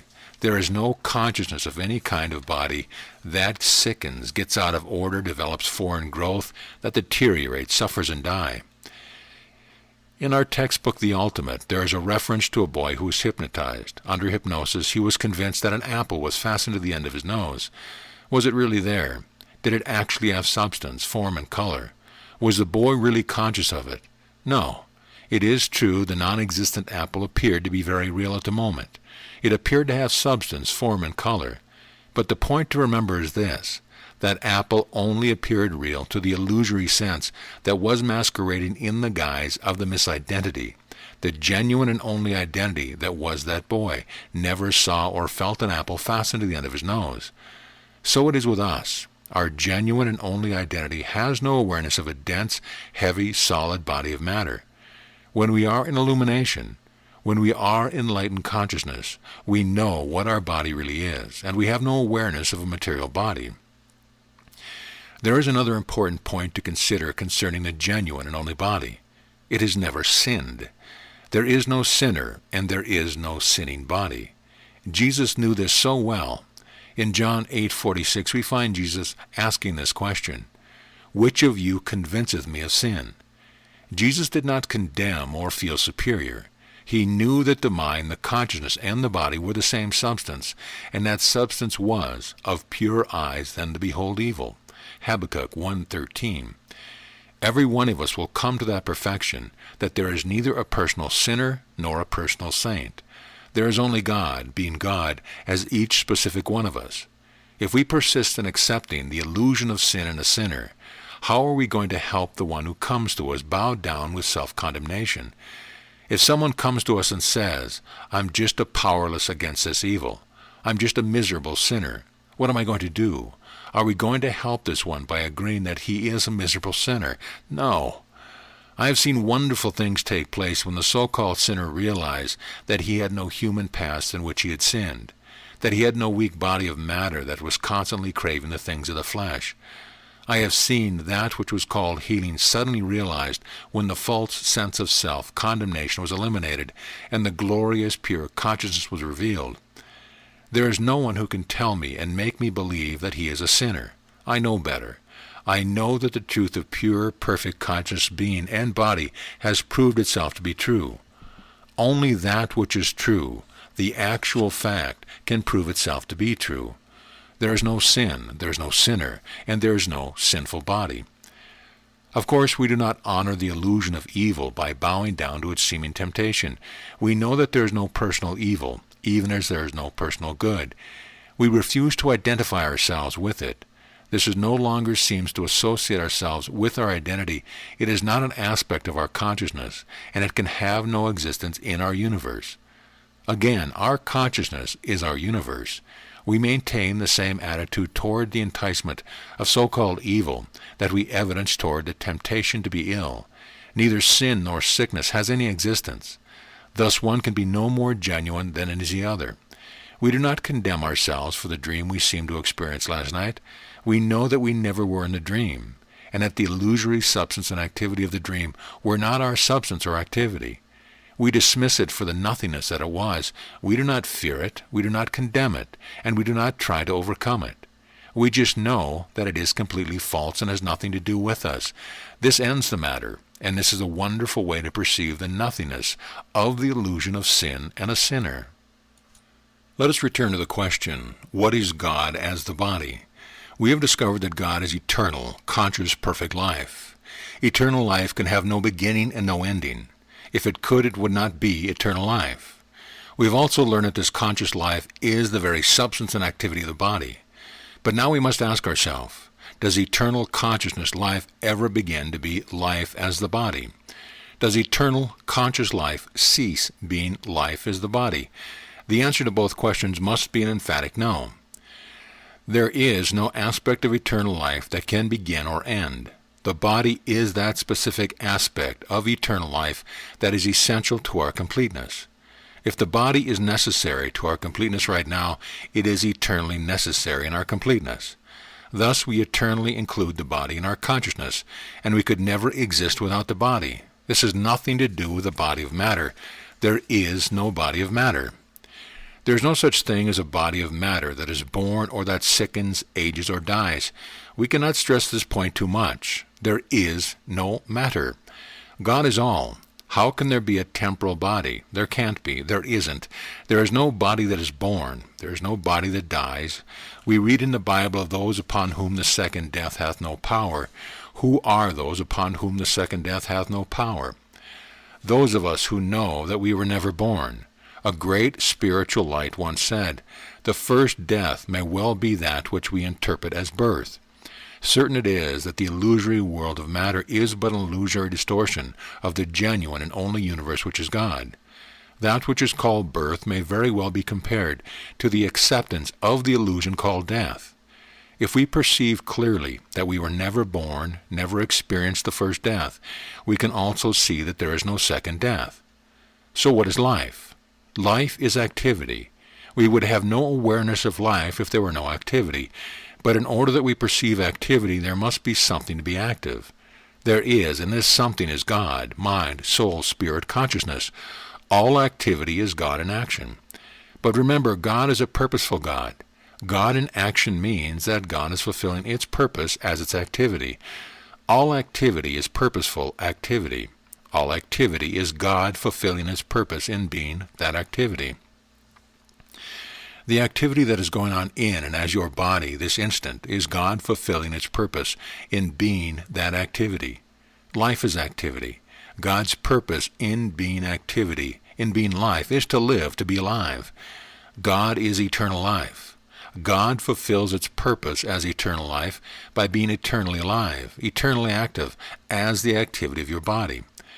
God does fulfill its purpose as eternal life by being eternally alive as the body of each specific identity. Eternal life is also eternal mind, consciousness, spirit, and all that God is.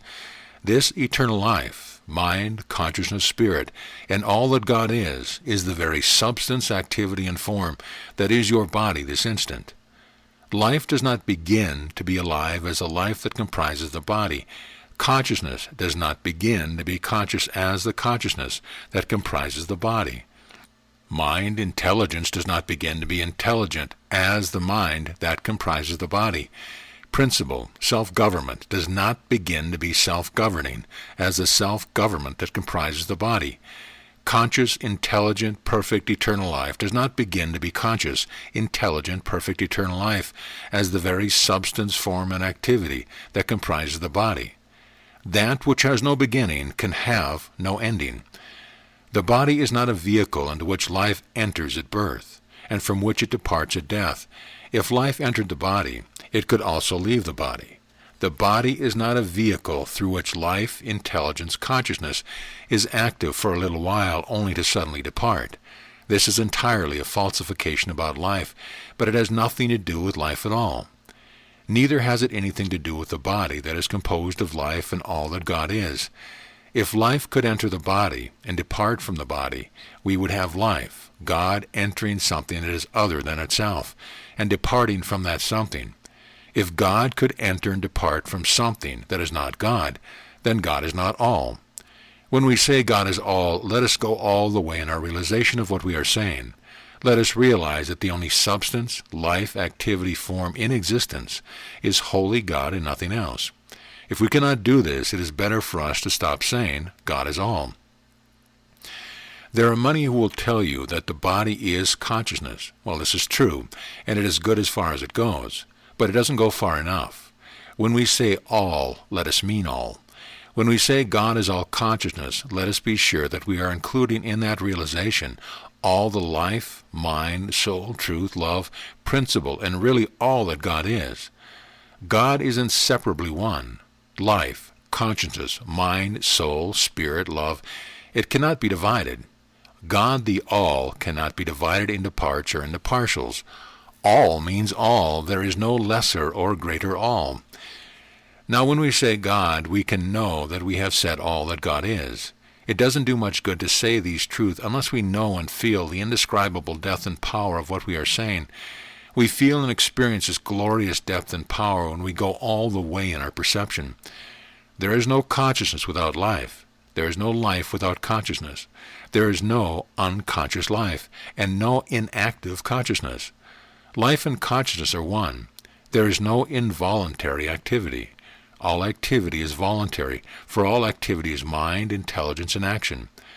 Thus all activity is intelligent activity, but mind, intelligence, and principle are one. Thus there is no ungoverned, unprincipled, non-intelligent activity. All activity is intelligently self-governing. Intelligence, mind, always knows what it is doing. It never acts in a way that is detrimental or destructive to its eternal existence. This realization of God in action is extremely important when some so-called difficulty is functional. There can be no disordered function, no inharmonious activity, when we realize that the activity which we call functional is intelligent life, consciousness, principle, in unopposed action. Always remember that there are no mistakes known to intelligent principle. It is true that body does not act independently, and it is not separate and apart from the one all-universal activity, which is God in action. Yet because the activity of the body is God in action, it is conscious, perfect, governed activity. The activity that is governing itself as the universal activity does not separate or divide itself because it functions as the activity of each specific body. We need to be very careful here that we don't fall into the trap of division and separation. The activity of each specific body in existence is the one inseparable life in action, and it cannot be divided. Neither can it be parceled out to this form or that form. There is nothing existing in this universe that is not active. The leading physicists of today know this to be true. They have discovered that there is not so much as the most infinitesimal so-called particle that is not intensely active. They have proved this to be their own satisfaction. Now, of course, this may seem to be departing from the high spiritual consciousness we have been realizing, but there is a basic spiritual fact underlying these findings of the physicists. We simply reinterpret their so-called material discoveries into spiritual realities. At any rate, they will tell you that there is not so much as a grain of sand that is not constantly in intense action. Not so long ago, I read an article by one of the leading physicists who inferred that there was life activity in outer space. Well, of course there is activity in what he calls outer space. God is all activity, and there can be no vacuum in God. It is easy to perceive that the activity in and as the air, sunshine, etc. is undivided and inseparable. But we are now prepared to see that this same undivided activity is functioning as the activity of our bodies.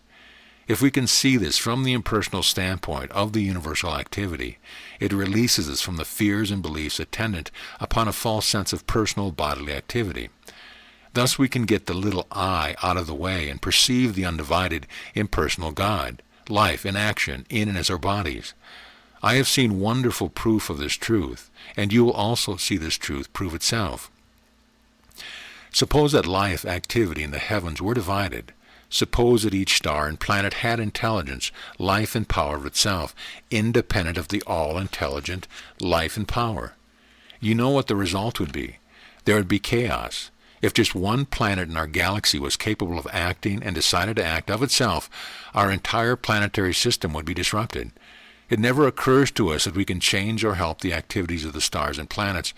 These bodies are free from our attempted interference. If we were just as sure that God is capable of conducting itself as the activity of our bodies, we would have less difficulty. Oh, my friends, can't you see that it all goes back to the fallacy of a little personal I, believing that it is something of itself, can do something of itself, and can control itself of itself? It is particularly important to realize the impersonal, perfect nature of God in action in the perception of the life and activity of our bodies. If we attempt to divide this life, we can be led into the fallacy that someone has more or better life activity than we have. We can also be misled into believing that someone has a longer span of life activity than we are to realize. Does this mean that the body is not conscious of being its own perfection? Not at all. On the contrary, each specific body is its own awareness of being eternally perfect as substance and as activity. But the important point to remember is this. The body is not conscious of itself as a consciousness that is independent or separate from God, the one all-consciousness. The conscious life in form, that is the body, is God consciousness identified as the body. It is conscious of being eternally perfect because it is comprised of the perfect conscious life which is God. Yet God does not separate itself from itself as its expression and manifestation. The manifestation and form called the body is the one indivisible conscious life, specifically identified as each specific body. Yet in my flesh shall I see God, Job 19:26. Yes, right where the spurious appearance of a body appears, we shall perceive the body of light, which is never born and never dies. This body is comprised entirely of God and of nothing else. How can we give a treatment to the body of light? How can we heal the eternal, perfect essence and life which is God? We can't. We don't. What can we do then? We can perceive our genuine and only identity and claim it. We can perceive the genuine and only nature of the body and claim it. We can see with the eye that is single and accept only the body of light that is perceived by this single eye. We can refuse to accept this spurious claim of dualism, of two-ness. But we must remember that this single I can only be realized by the complete obliteration of the so-called personal I. Once this is accomplished, our consciousness is full open, and we really see and experience God. Now it must be clear that we cannot know the truth about the body.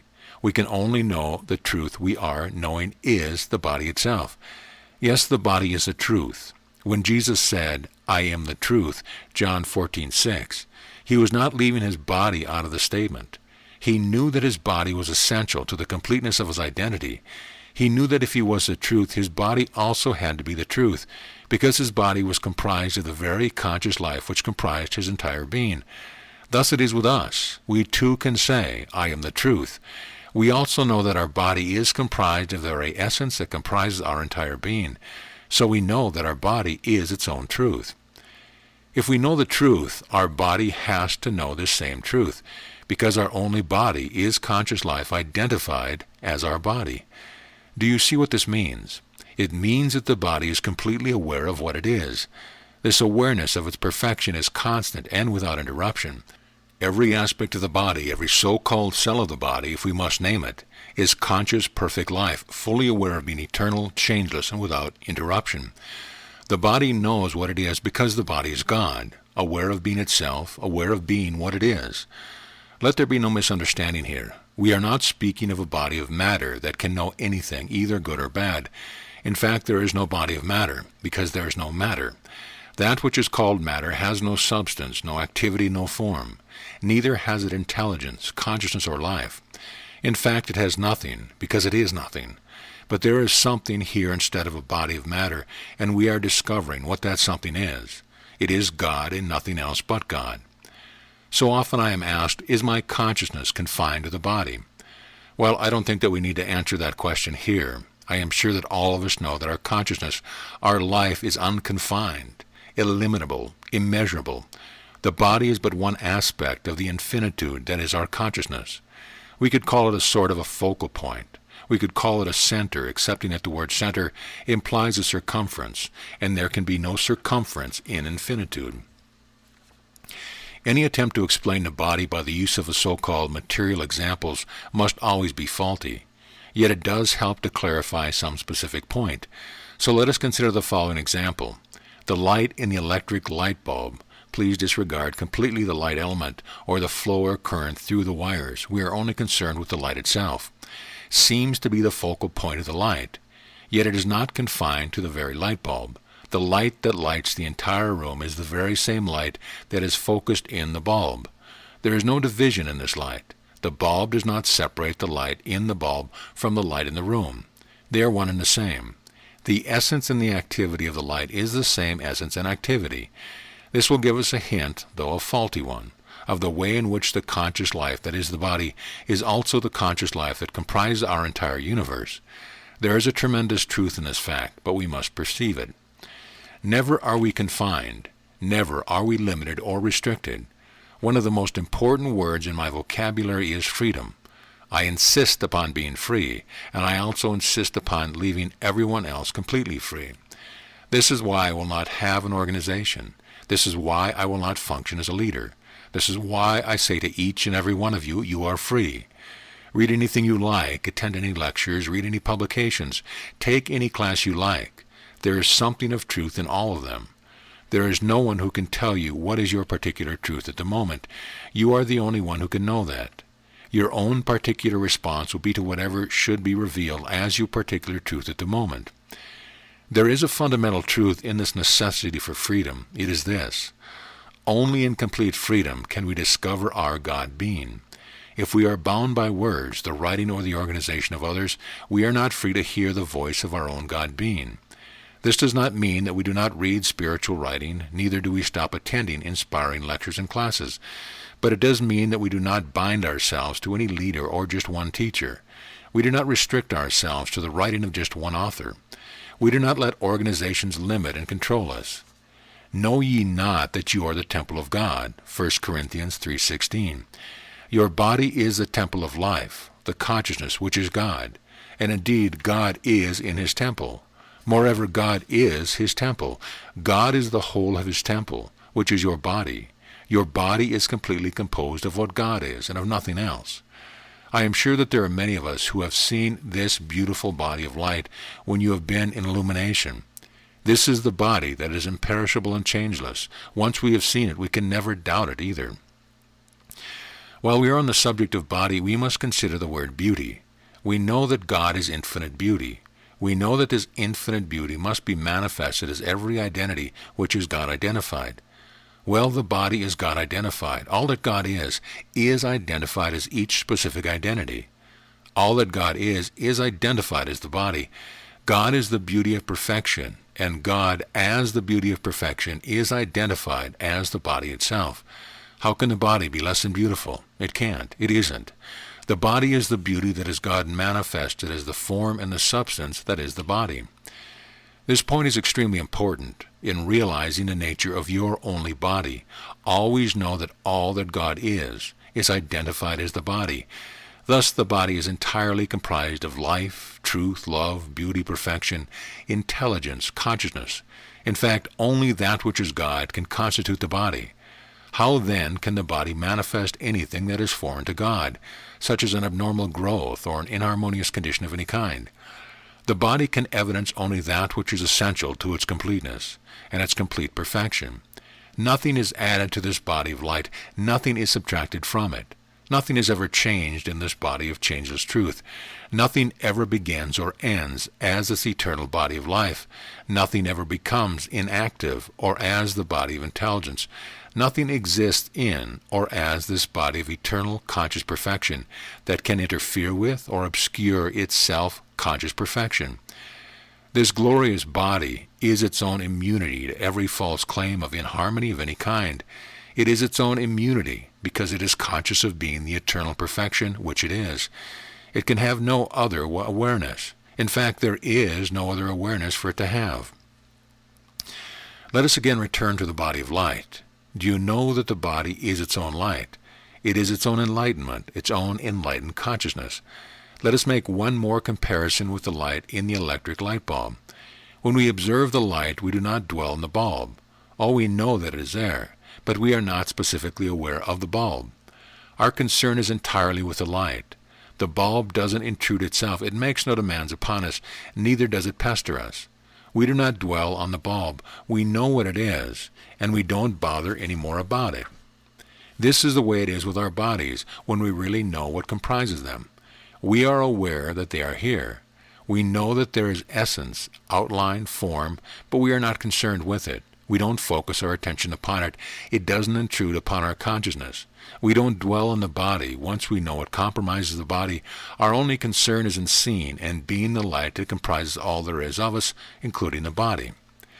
The Bible said, "The light of the body is the eye," Matthew 6:22. The light of the body is the light that is the body. This light is the one eye. It is the one identity identified as the body. The light that is the body is the God consciousness that knows itself to be the body. This enlightened consciousness perceives itself to be the body of light. Beloved one, this is your consciousness, and your body is this consciousness manifested as form. Now the question arises, but what about this seeming body of matter? What is it, and why does it appear? The answer is so simple. In fact, it is too simple. It needs elaboration. This seeming matter body is nothing, but we have to go farther than that. So let us return to the simile of the dream. This so-called matter body is a dream body, but there is no dreamer. We are not dreamers. There are not two of us, one who dreams and another who never dreams. Nonetheless, this dream body is not the body of you or of anyone. It isn't a personal dream, and there is no person dreaming it. The dream is its own mass illusion. The dreamer and the dream are one and the same thing, and that is nothing. The impersonal dream illusion forms its own body. It forms it from its own dream stuff. The very substance of the dream body is the material that is the dream itself. The dream makes its own condition, its own situations. They are all the impersonal dream working away at its distortion of itself. But all the while you are the same changeless God being you. You are not asleep and you cannot dream. You can neither be the victim of a night dream, a daydream, or an illusory experience of any kind. Is the supposed substance of the night dream body the substance of the body? No. It isn't even the substance of the supposed day body. There on the bed is this supposititious daydream, while the night dream body has all sorts of experience. It can seem to have substance, activity, and form. It can even seem to have sensation. Yet it has none of them, for it is nothing. It can seem to be aware of buildings, highways, cars, trees, bridges, and all sorts of things with which the daydream appears to be associated. Yet none of these things exist. Now I know the question you are asking. Why is it that I seem to have the night dreams? Why do I seem to have the daydream? Let us explore this subject briefly and see what is revealed. Have you noticed that you do not have a night dream about something that has no existence? For instance, there really are trees, houses, highways, etc., and these appear in the night dream. You do seem to have certain experiences in the daydream, and these experiences can appear in the night dream. However, more often than not, they are distorted pictures of that which seems to exist as a daydream. Now let us compare the daydream with that which really is fact, with that which really does exist. In actual fact, there is a universe. This universe includes the bodies of the stars and the planets, as well as the bodies of you and me. It also includes trees, flowers, cars, highways, and that which pertains to normal everyday living. But they are not material. They are spiritual because they are composed of spirit. That which appears to be the daydream's dream also includes the appearance of that which really does exist. Yet there is no genuine substance or activity in the daydream. The night dream seems to be a dream about the daydream. The daydream seems to be a dream about the actual fact of existence. The night dream is but the dream's distortion of the daydream. The daydream is but the dream's distortion of the actual facts of existence. The night dream never really touches the life, body, or experience of the daydreamer. The distortions of the daydream never touch the genuine and only life, body, and experience of the identity which is God identified. There is a tremendous light in the complete understanding of the simile. It enables us to see the whole fallacy of the belief that we are dreamers. It enables us to see that the dream and the dreamer are but the illusion's illusion about the genuine fact of existence. Seeing this, we are no longer concerned with either the dream or the dreamer. Let the dream go right on dreaming. It is nothing anyway. It has no significance in our God being and experience. We know the fact of existence. This is sufficient for us. God's presence and being is now known to be our only life, being, and body. We must now leave this subject, however, until one point is completely clear. There actually is no daydream and no night dream. There is no daydreamer and no night dreamer. This whole thing is in the realm of fantasy, and has not one shred of truth or reality in it. God really is all. God does not dream, and God has no awareness of either a day or a night dream. You are just what God is as you, and you have no awareness of either a day or a night dream. But that which the fantasy and the daydream seem to be about really does exist. This existence is never material, human, or mortal. It is wholly and entirely God being. Now we have discovered the fallacy of the whole illusion, we can dismiss it entirely. Now let us see what takes place when someone calls for help, or when we seem to be in need of help ourselves. This ultimate way is an orderly activity. We don't just float around on a cloud, neither do we dawdle. We cannot use this truth. Truth is its own activity and proves itself. There is no method and no formula in this activity, but there is order. There is nothing that we can do, but there is something that we can realize. That something is the presence of the power of God and the power of the presence of God. We can and do realize that God is all right here and now. Of course, each one of you will discover your own way of going about this activity, but I would like to share with you the way that seems to bring the quickest realization of the allness of God in my own experience. Perhaps this will help some of you to discover your way. First of all, I find it essential to completely obliterate the little nothingness calling itself a person. Of my own self I can do nothing, be nothing, know nothing, for of my own self I am nothing. This prayer was given earlier in this book, but I must tell you that it is a prayer that is within my consciousness many, many times each day and night. When all false sense of doing something or being something of myself has melted away, and I have claimed my God identity, I am full open for the revelation of that which is true and right here and now. There is a feeling of expanding consciousness. I never try to bring this about. When I am full open, it just takes place. In this God-conscious activity, I know that God is the only one seen or being anyone or anything. I also know that this experience is a God experience. This activity is a God activity. Presently I am aware that I am, is the universe, and the universe is the I that I am. I am not concerned with that which seems to be a problem. I am just aware of God, my only identity, as being the only life, the only presence, the only consciousness, the only power. Often this is all that is necessary, and I have a report that all is well. Again, I will have that inner sense that nothing more is necessary. But if no immediate report comes in, and I don't have that glorious feeling that all is complete, I know that there is something more to be realized. Now I know that I must be specific in my realization. I am already aware of being impersonal, infinite, tender love. Now I simply include the one who is called for help in the love that I am. But I do not consider this one to be a person or individual separate and apart from God. Actually, I am acutely aware that the one in my consciousness is God being that one. There is no separation between us, for my consciousness is that one, and that one is my consciousness. It is a little difficult to explain in words. It is just an inner feeling. But I can tell you that oneness in and as love, life consciousness, is the most glorious experience, and there is nothing personal about it. Now suppose the illusion seems to be some threat to life. My whole attention is focused upon the fact that God is the only life. God is eternal, changeless, perfect life, without beginning, interruption, or vacuum. All there is of this one who is called is God being this one. Thus all there is of this life is God, being this specific life. There is no life as the life of this one that can possibly be in danger, be threatened, or stop being alive. There is only one consciousness of life, and one consciousness of being life. There is only one aware of being alive. This one can only be conscious of being eternal, perfect, changeless life itself. Of course, this is just a bare outline of what God reveals, but it may help you to discover the way that is right for you. There is nothing stereotyped in this realization. No one can know just how God is going to reveal itself.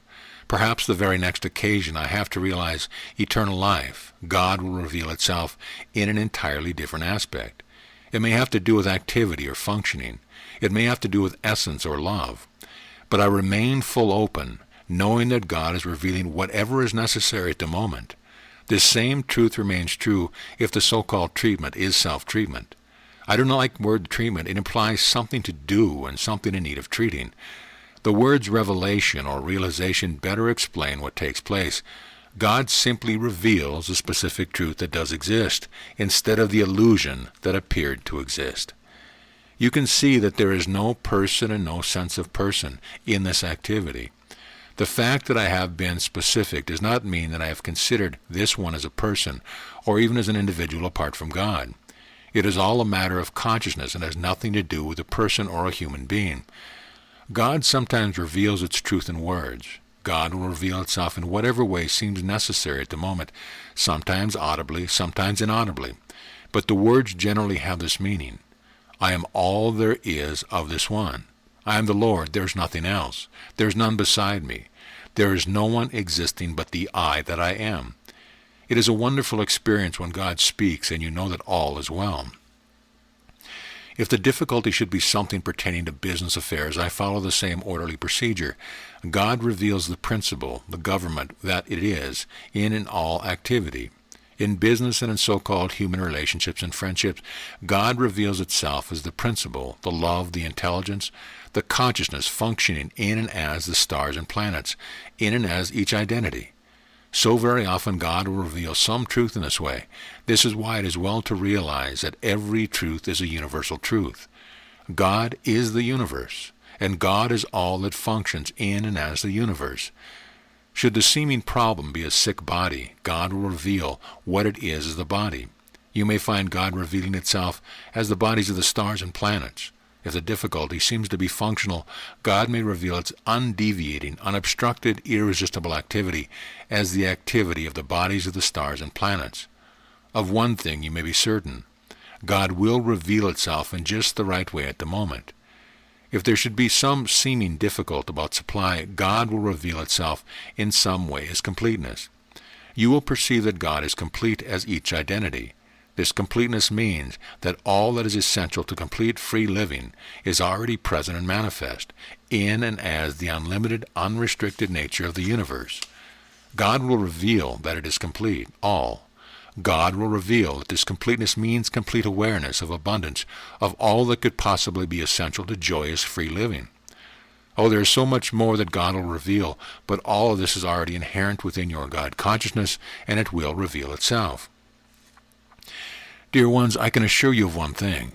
No matter what presents itself, no matter how hopeless or terrible the false picture may seem to be, you can always trust God to reveal its truth, instead of the fallacy that is tempting you to dishonor God by believing it to be true. You can trust God, you know. Furthermore, you can trust your God self. I am with you always, Matthew 28:20. Yes, I, your God identity, am ever present as your only identity. I will never leave you or forsake you, for you can never leave or forsake yourself. I, God, am that self, and there is none other. Summary of sessions. In closing, let us briefly summarize the salient aspects of this truth as God has revealed it during this class. The first and fundamental fact is, God is all is God. We have perceived that God reveals itself as the universe, as the identity, and as the body. In this perception, God has revealed the answer to these three basic questions. What is the universe? What is the identity?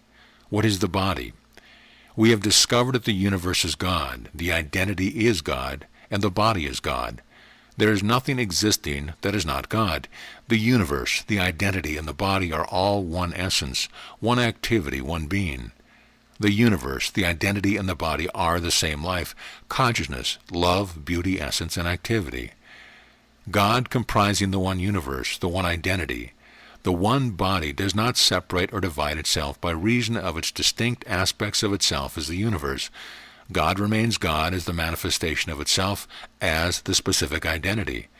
God remains God as the manifestation of itself as the body. God is indivisible, inseparable, impartial, and is all its manifestation of its eternal and changeless perfection. Mind, intelligence, principle, intelligently, purposefully functions as the orderly, uninterrupted activity of the universe, the identity, and the body. God is the activity, but God is also the essence that is active. All activity is God in action. All functioning is God in action. Thus all activity is perfection because all activity is perfection in action. All activity is intelligent activity because all activity is intelligence in action. All activity is orderly because all activity is omnipotent principle in perfect orderly action. All activity is conscious activity because all activity is consciousness in action. Mind, intelligence, principle is intelligently governing itself as the identity and as the body. God being all, there is nothing that can oppose or obstruct that irresistible, irrepressible functioning of the omnipotent omnipresence. This is life itself, and it is without beginning, without change, and without ending. It is also without interruption or vacuum. Stated briefly, the essence or consciousness that acts is the activity or life itself in action. Conscious life comprises the essence of the activity that is the universe, the identity in the body. Conscious life is fully aware of itself as the specific identity. The specific identity is fully aware of itself as conscious life. Conscious life is fully aware of itself as the specific body. The specific body is fully aware of itself as conscious life. The one infinite all is essential to the completeness of the specific identity, and the specific identity is essential to the completeness of the one infinite all. The one infinite all is essential to the completeness of the specific body. The specific body is essential to the completeness of the one infinite all. Completeness is eternal. Completeness is eternally complete. All that is essential to completeness is eternally essential to completeness. Thus each specific identity is eternally that identity which is essential to eternal completeness. Each specific body is eternally that body which is essential to eternal completeness. No identity ever begins or ends as that specific identity. No specific body ever begins or ends as that specific body. The body of light that is seen by the God identity is not subject to beginning, change, or ending. It can only be seen, it can only be known by the I, the identity of pure spirit. The body of light is the body that is. There is no other body. That which is called a mortal, a person, or a human being can never be aware of this body of light. When all spurious sense of being a person is completely obliterated, the body of light is seen, felt, and experienced. The complete surrender of all personal sense of self is realized when one knows that of himself he can do nothing, know nothing, be nothing. Because of himself he is nothing. Once this complete surrender is accomplished, one can claim his identity in his right name, I am. Then and not until then, one can speak with authority and power, because it is God itself speaking as the One. When the body of light is seen, all is known to be light. The universe, the stars, the planets, and all existence is seen as the glorious, indescribable beauty of perfection, which it is eternally. There is no false sense of separation or division between the universe, the identity, and the body. Now it is seen and known that life is always alive, consciousness is always conscious, love is always loving and lovely, beauty is always beautiful, perfection is always perfect. The seen and the being manifestation are one and the same essence and activity. Let us close with this quotation from the 17th chapter of John.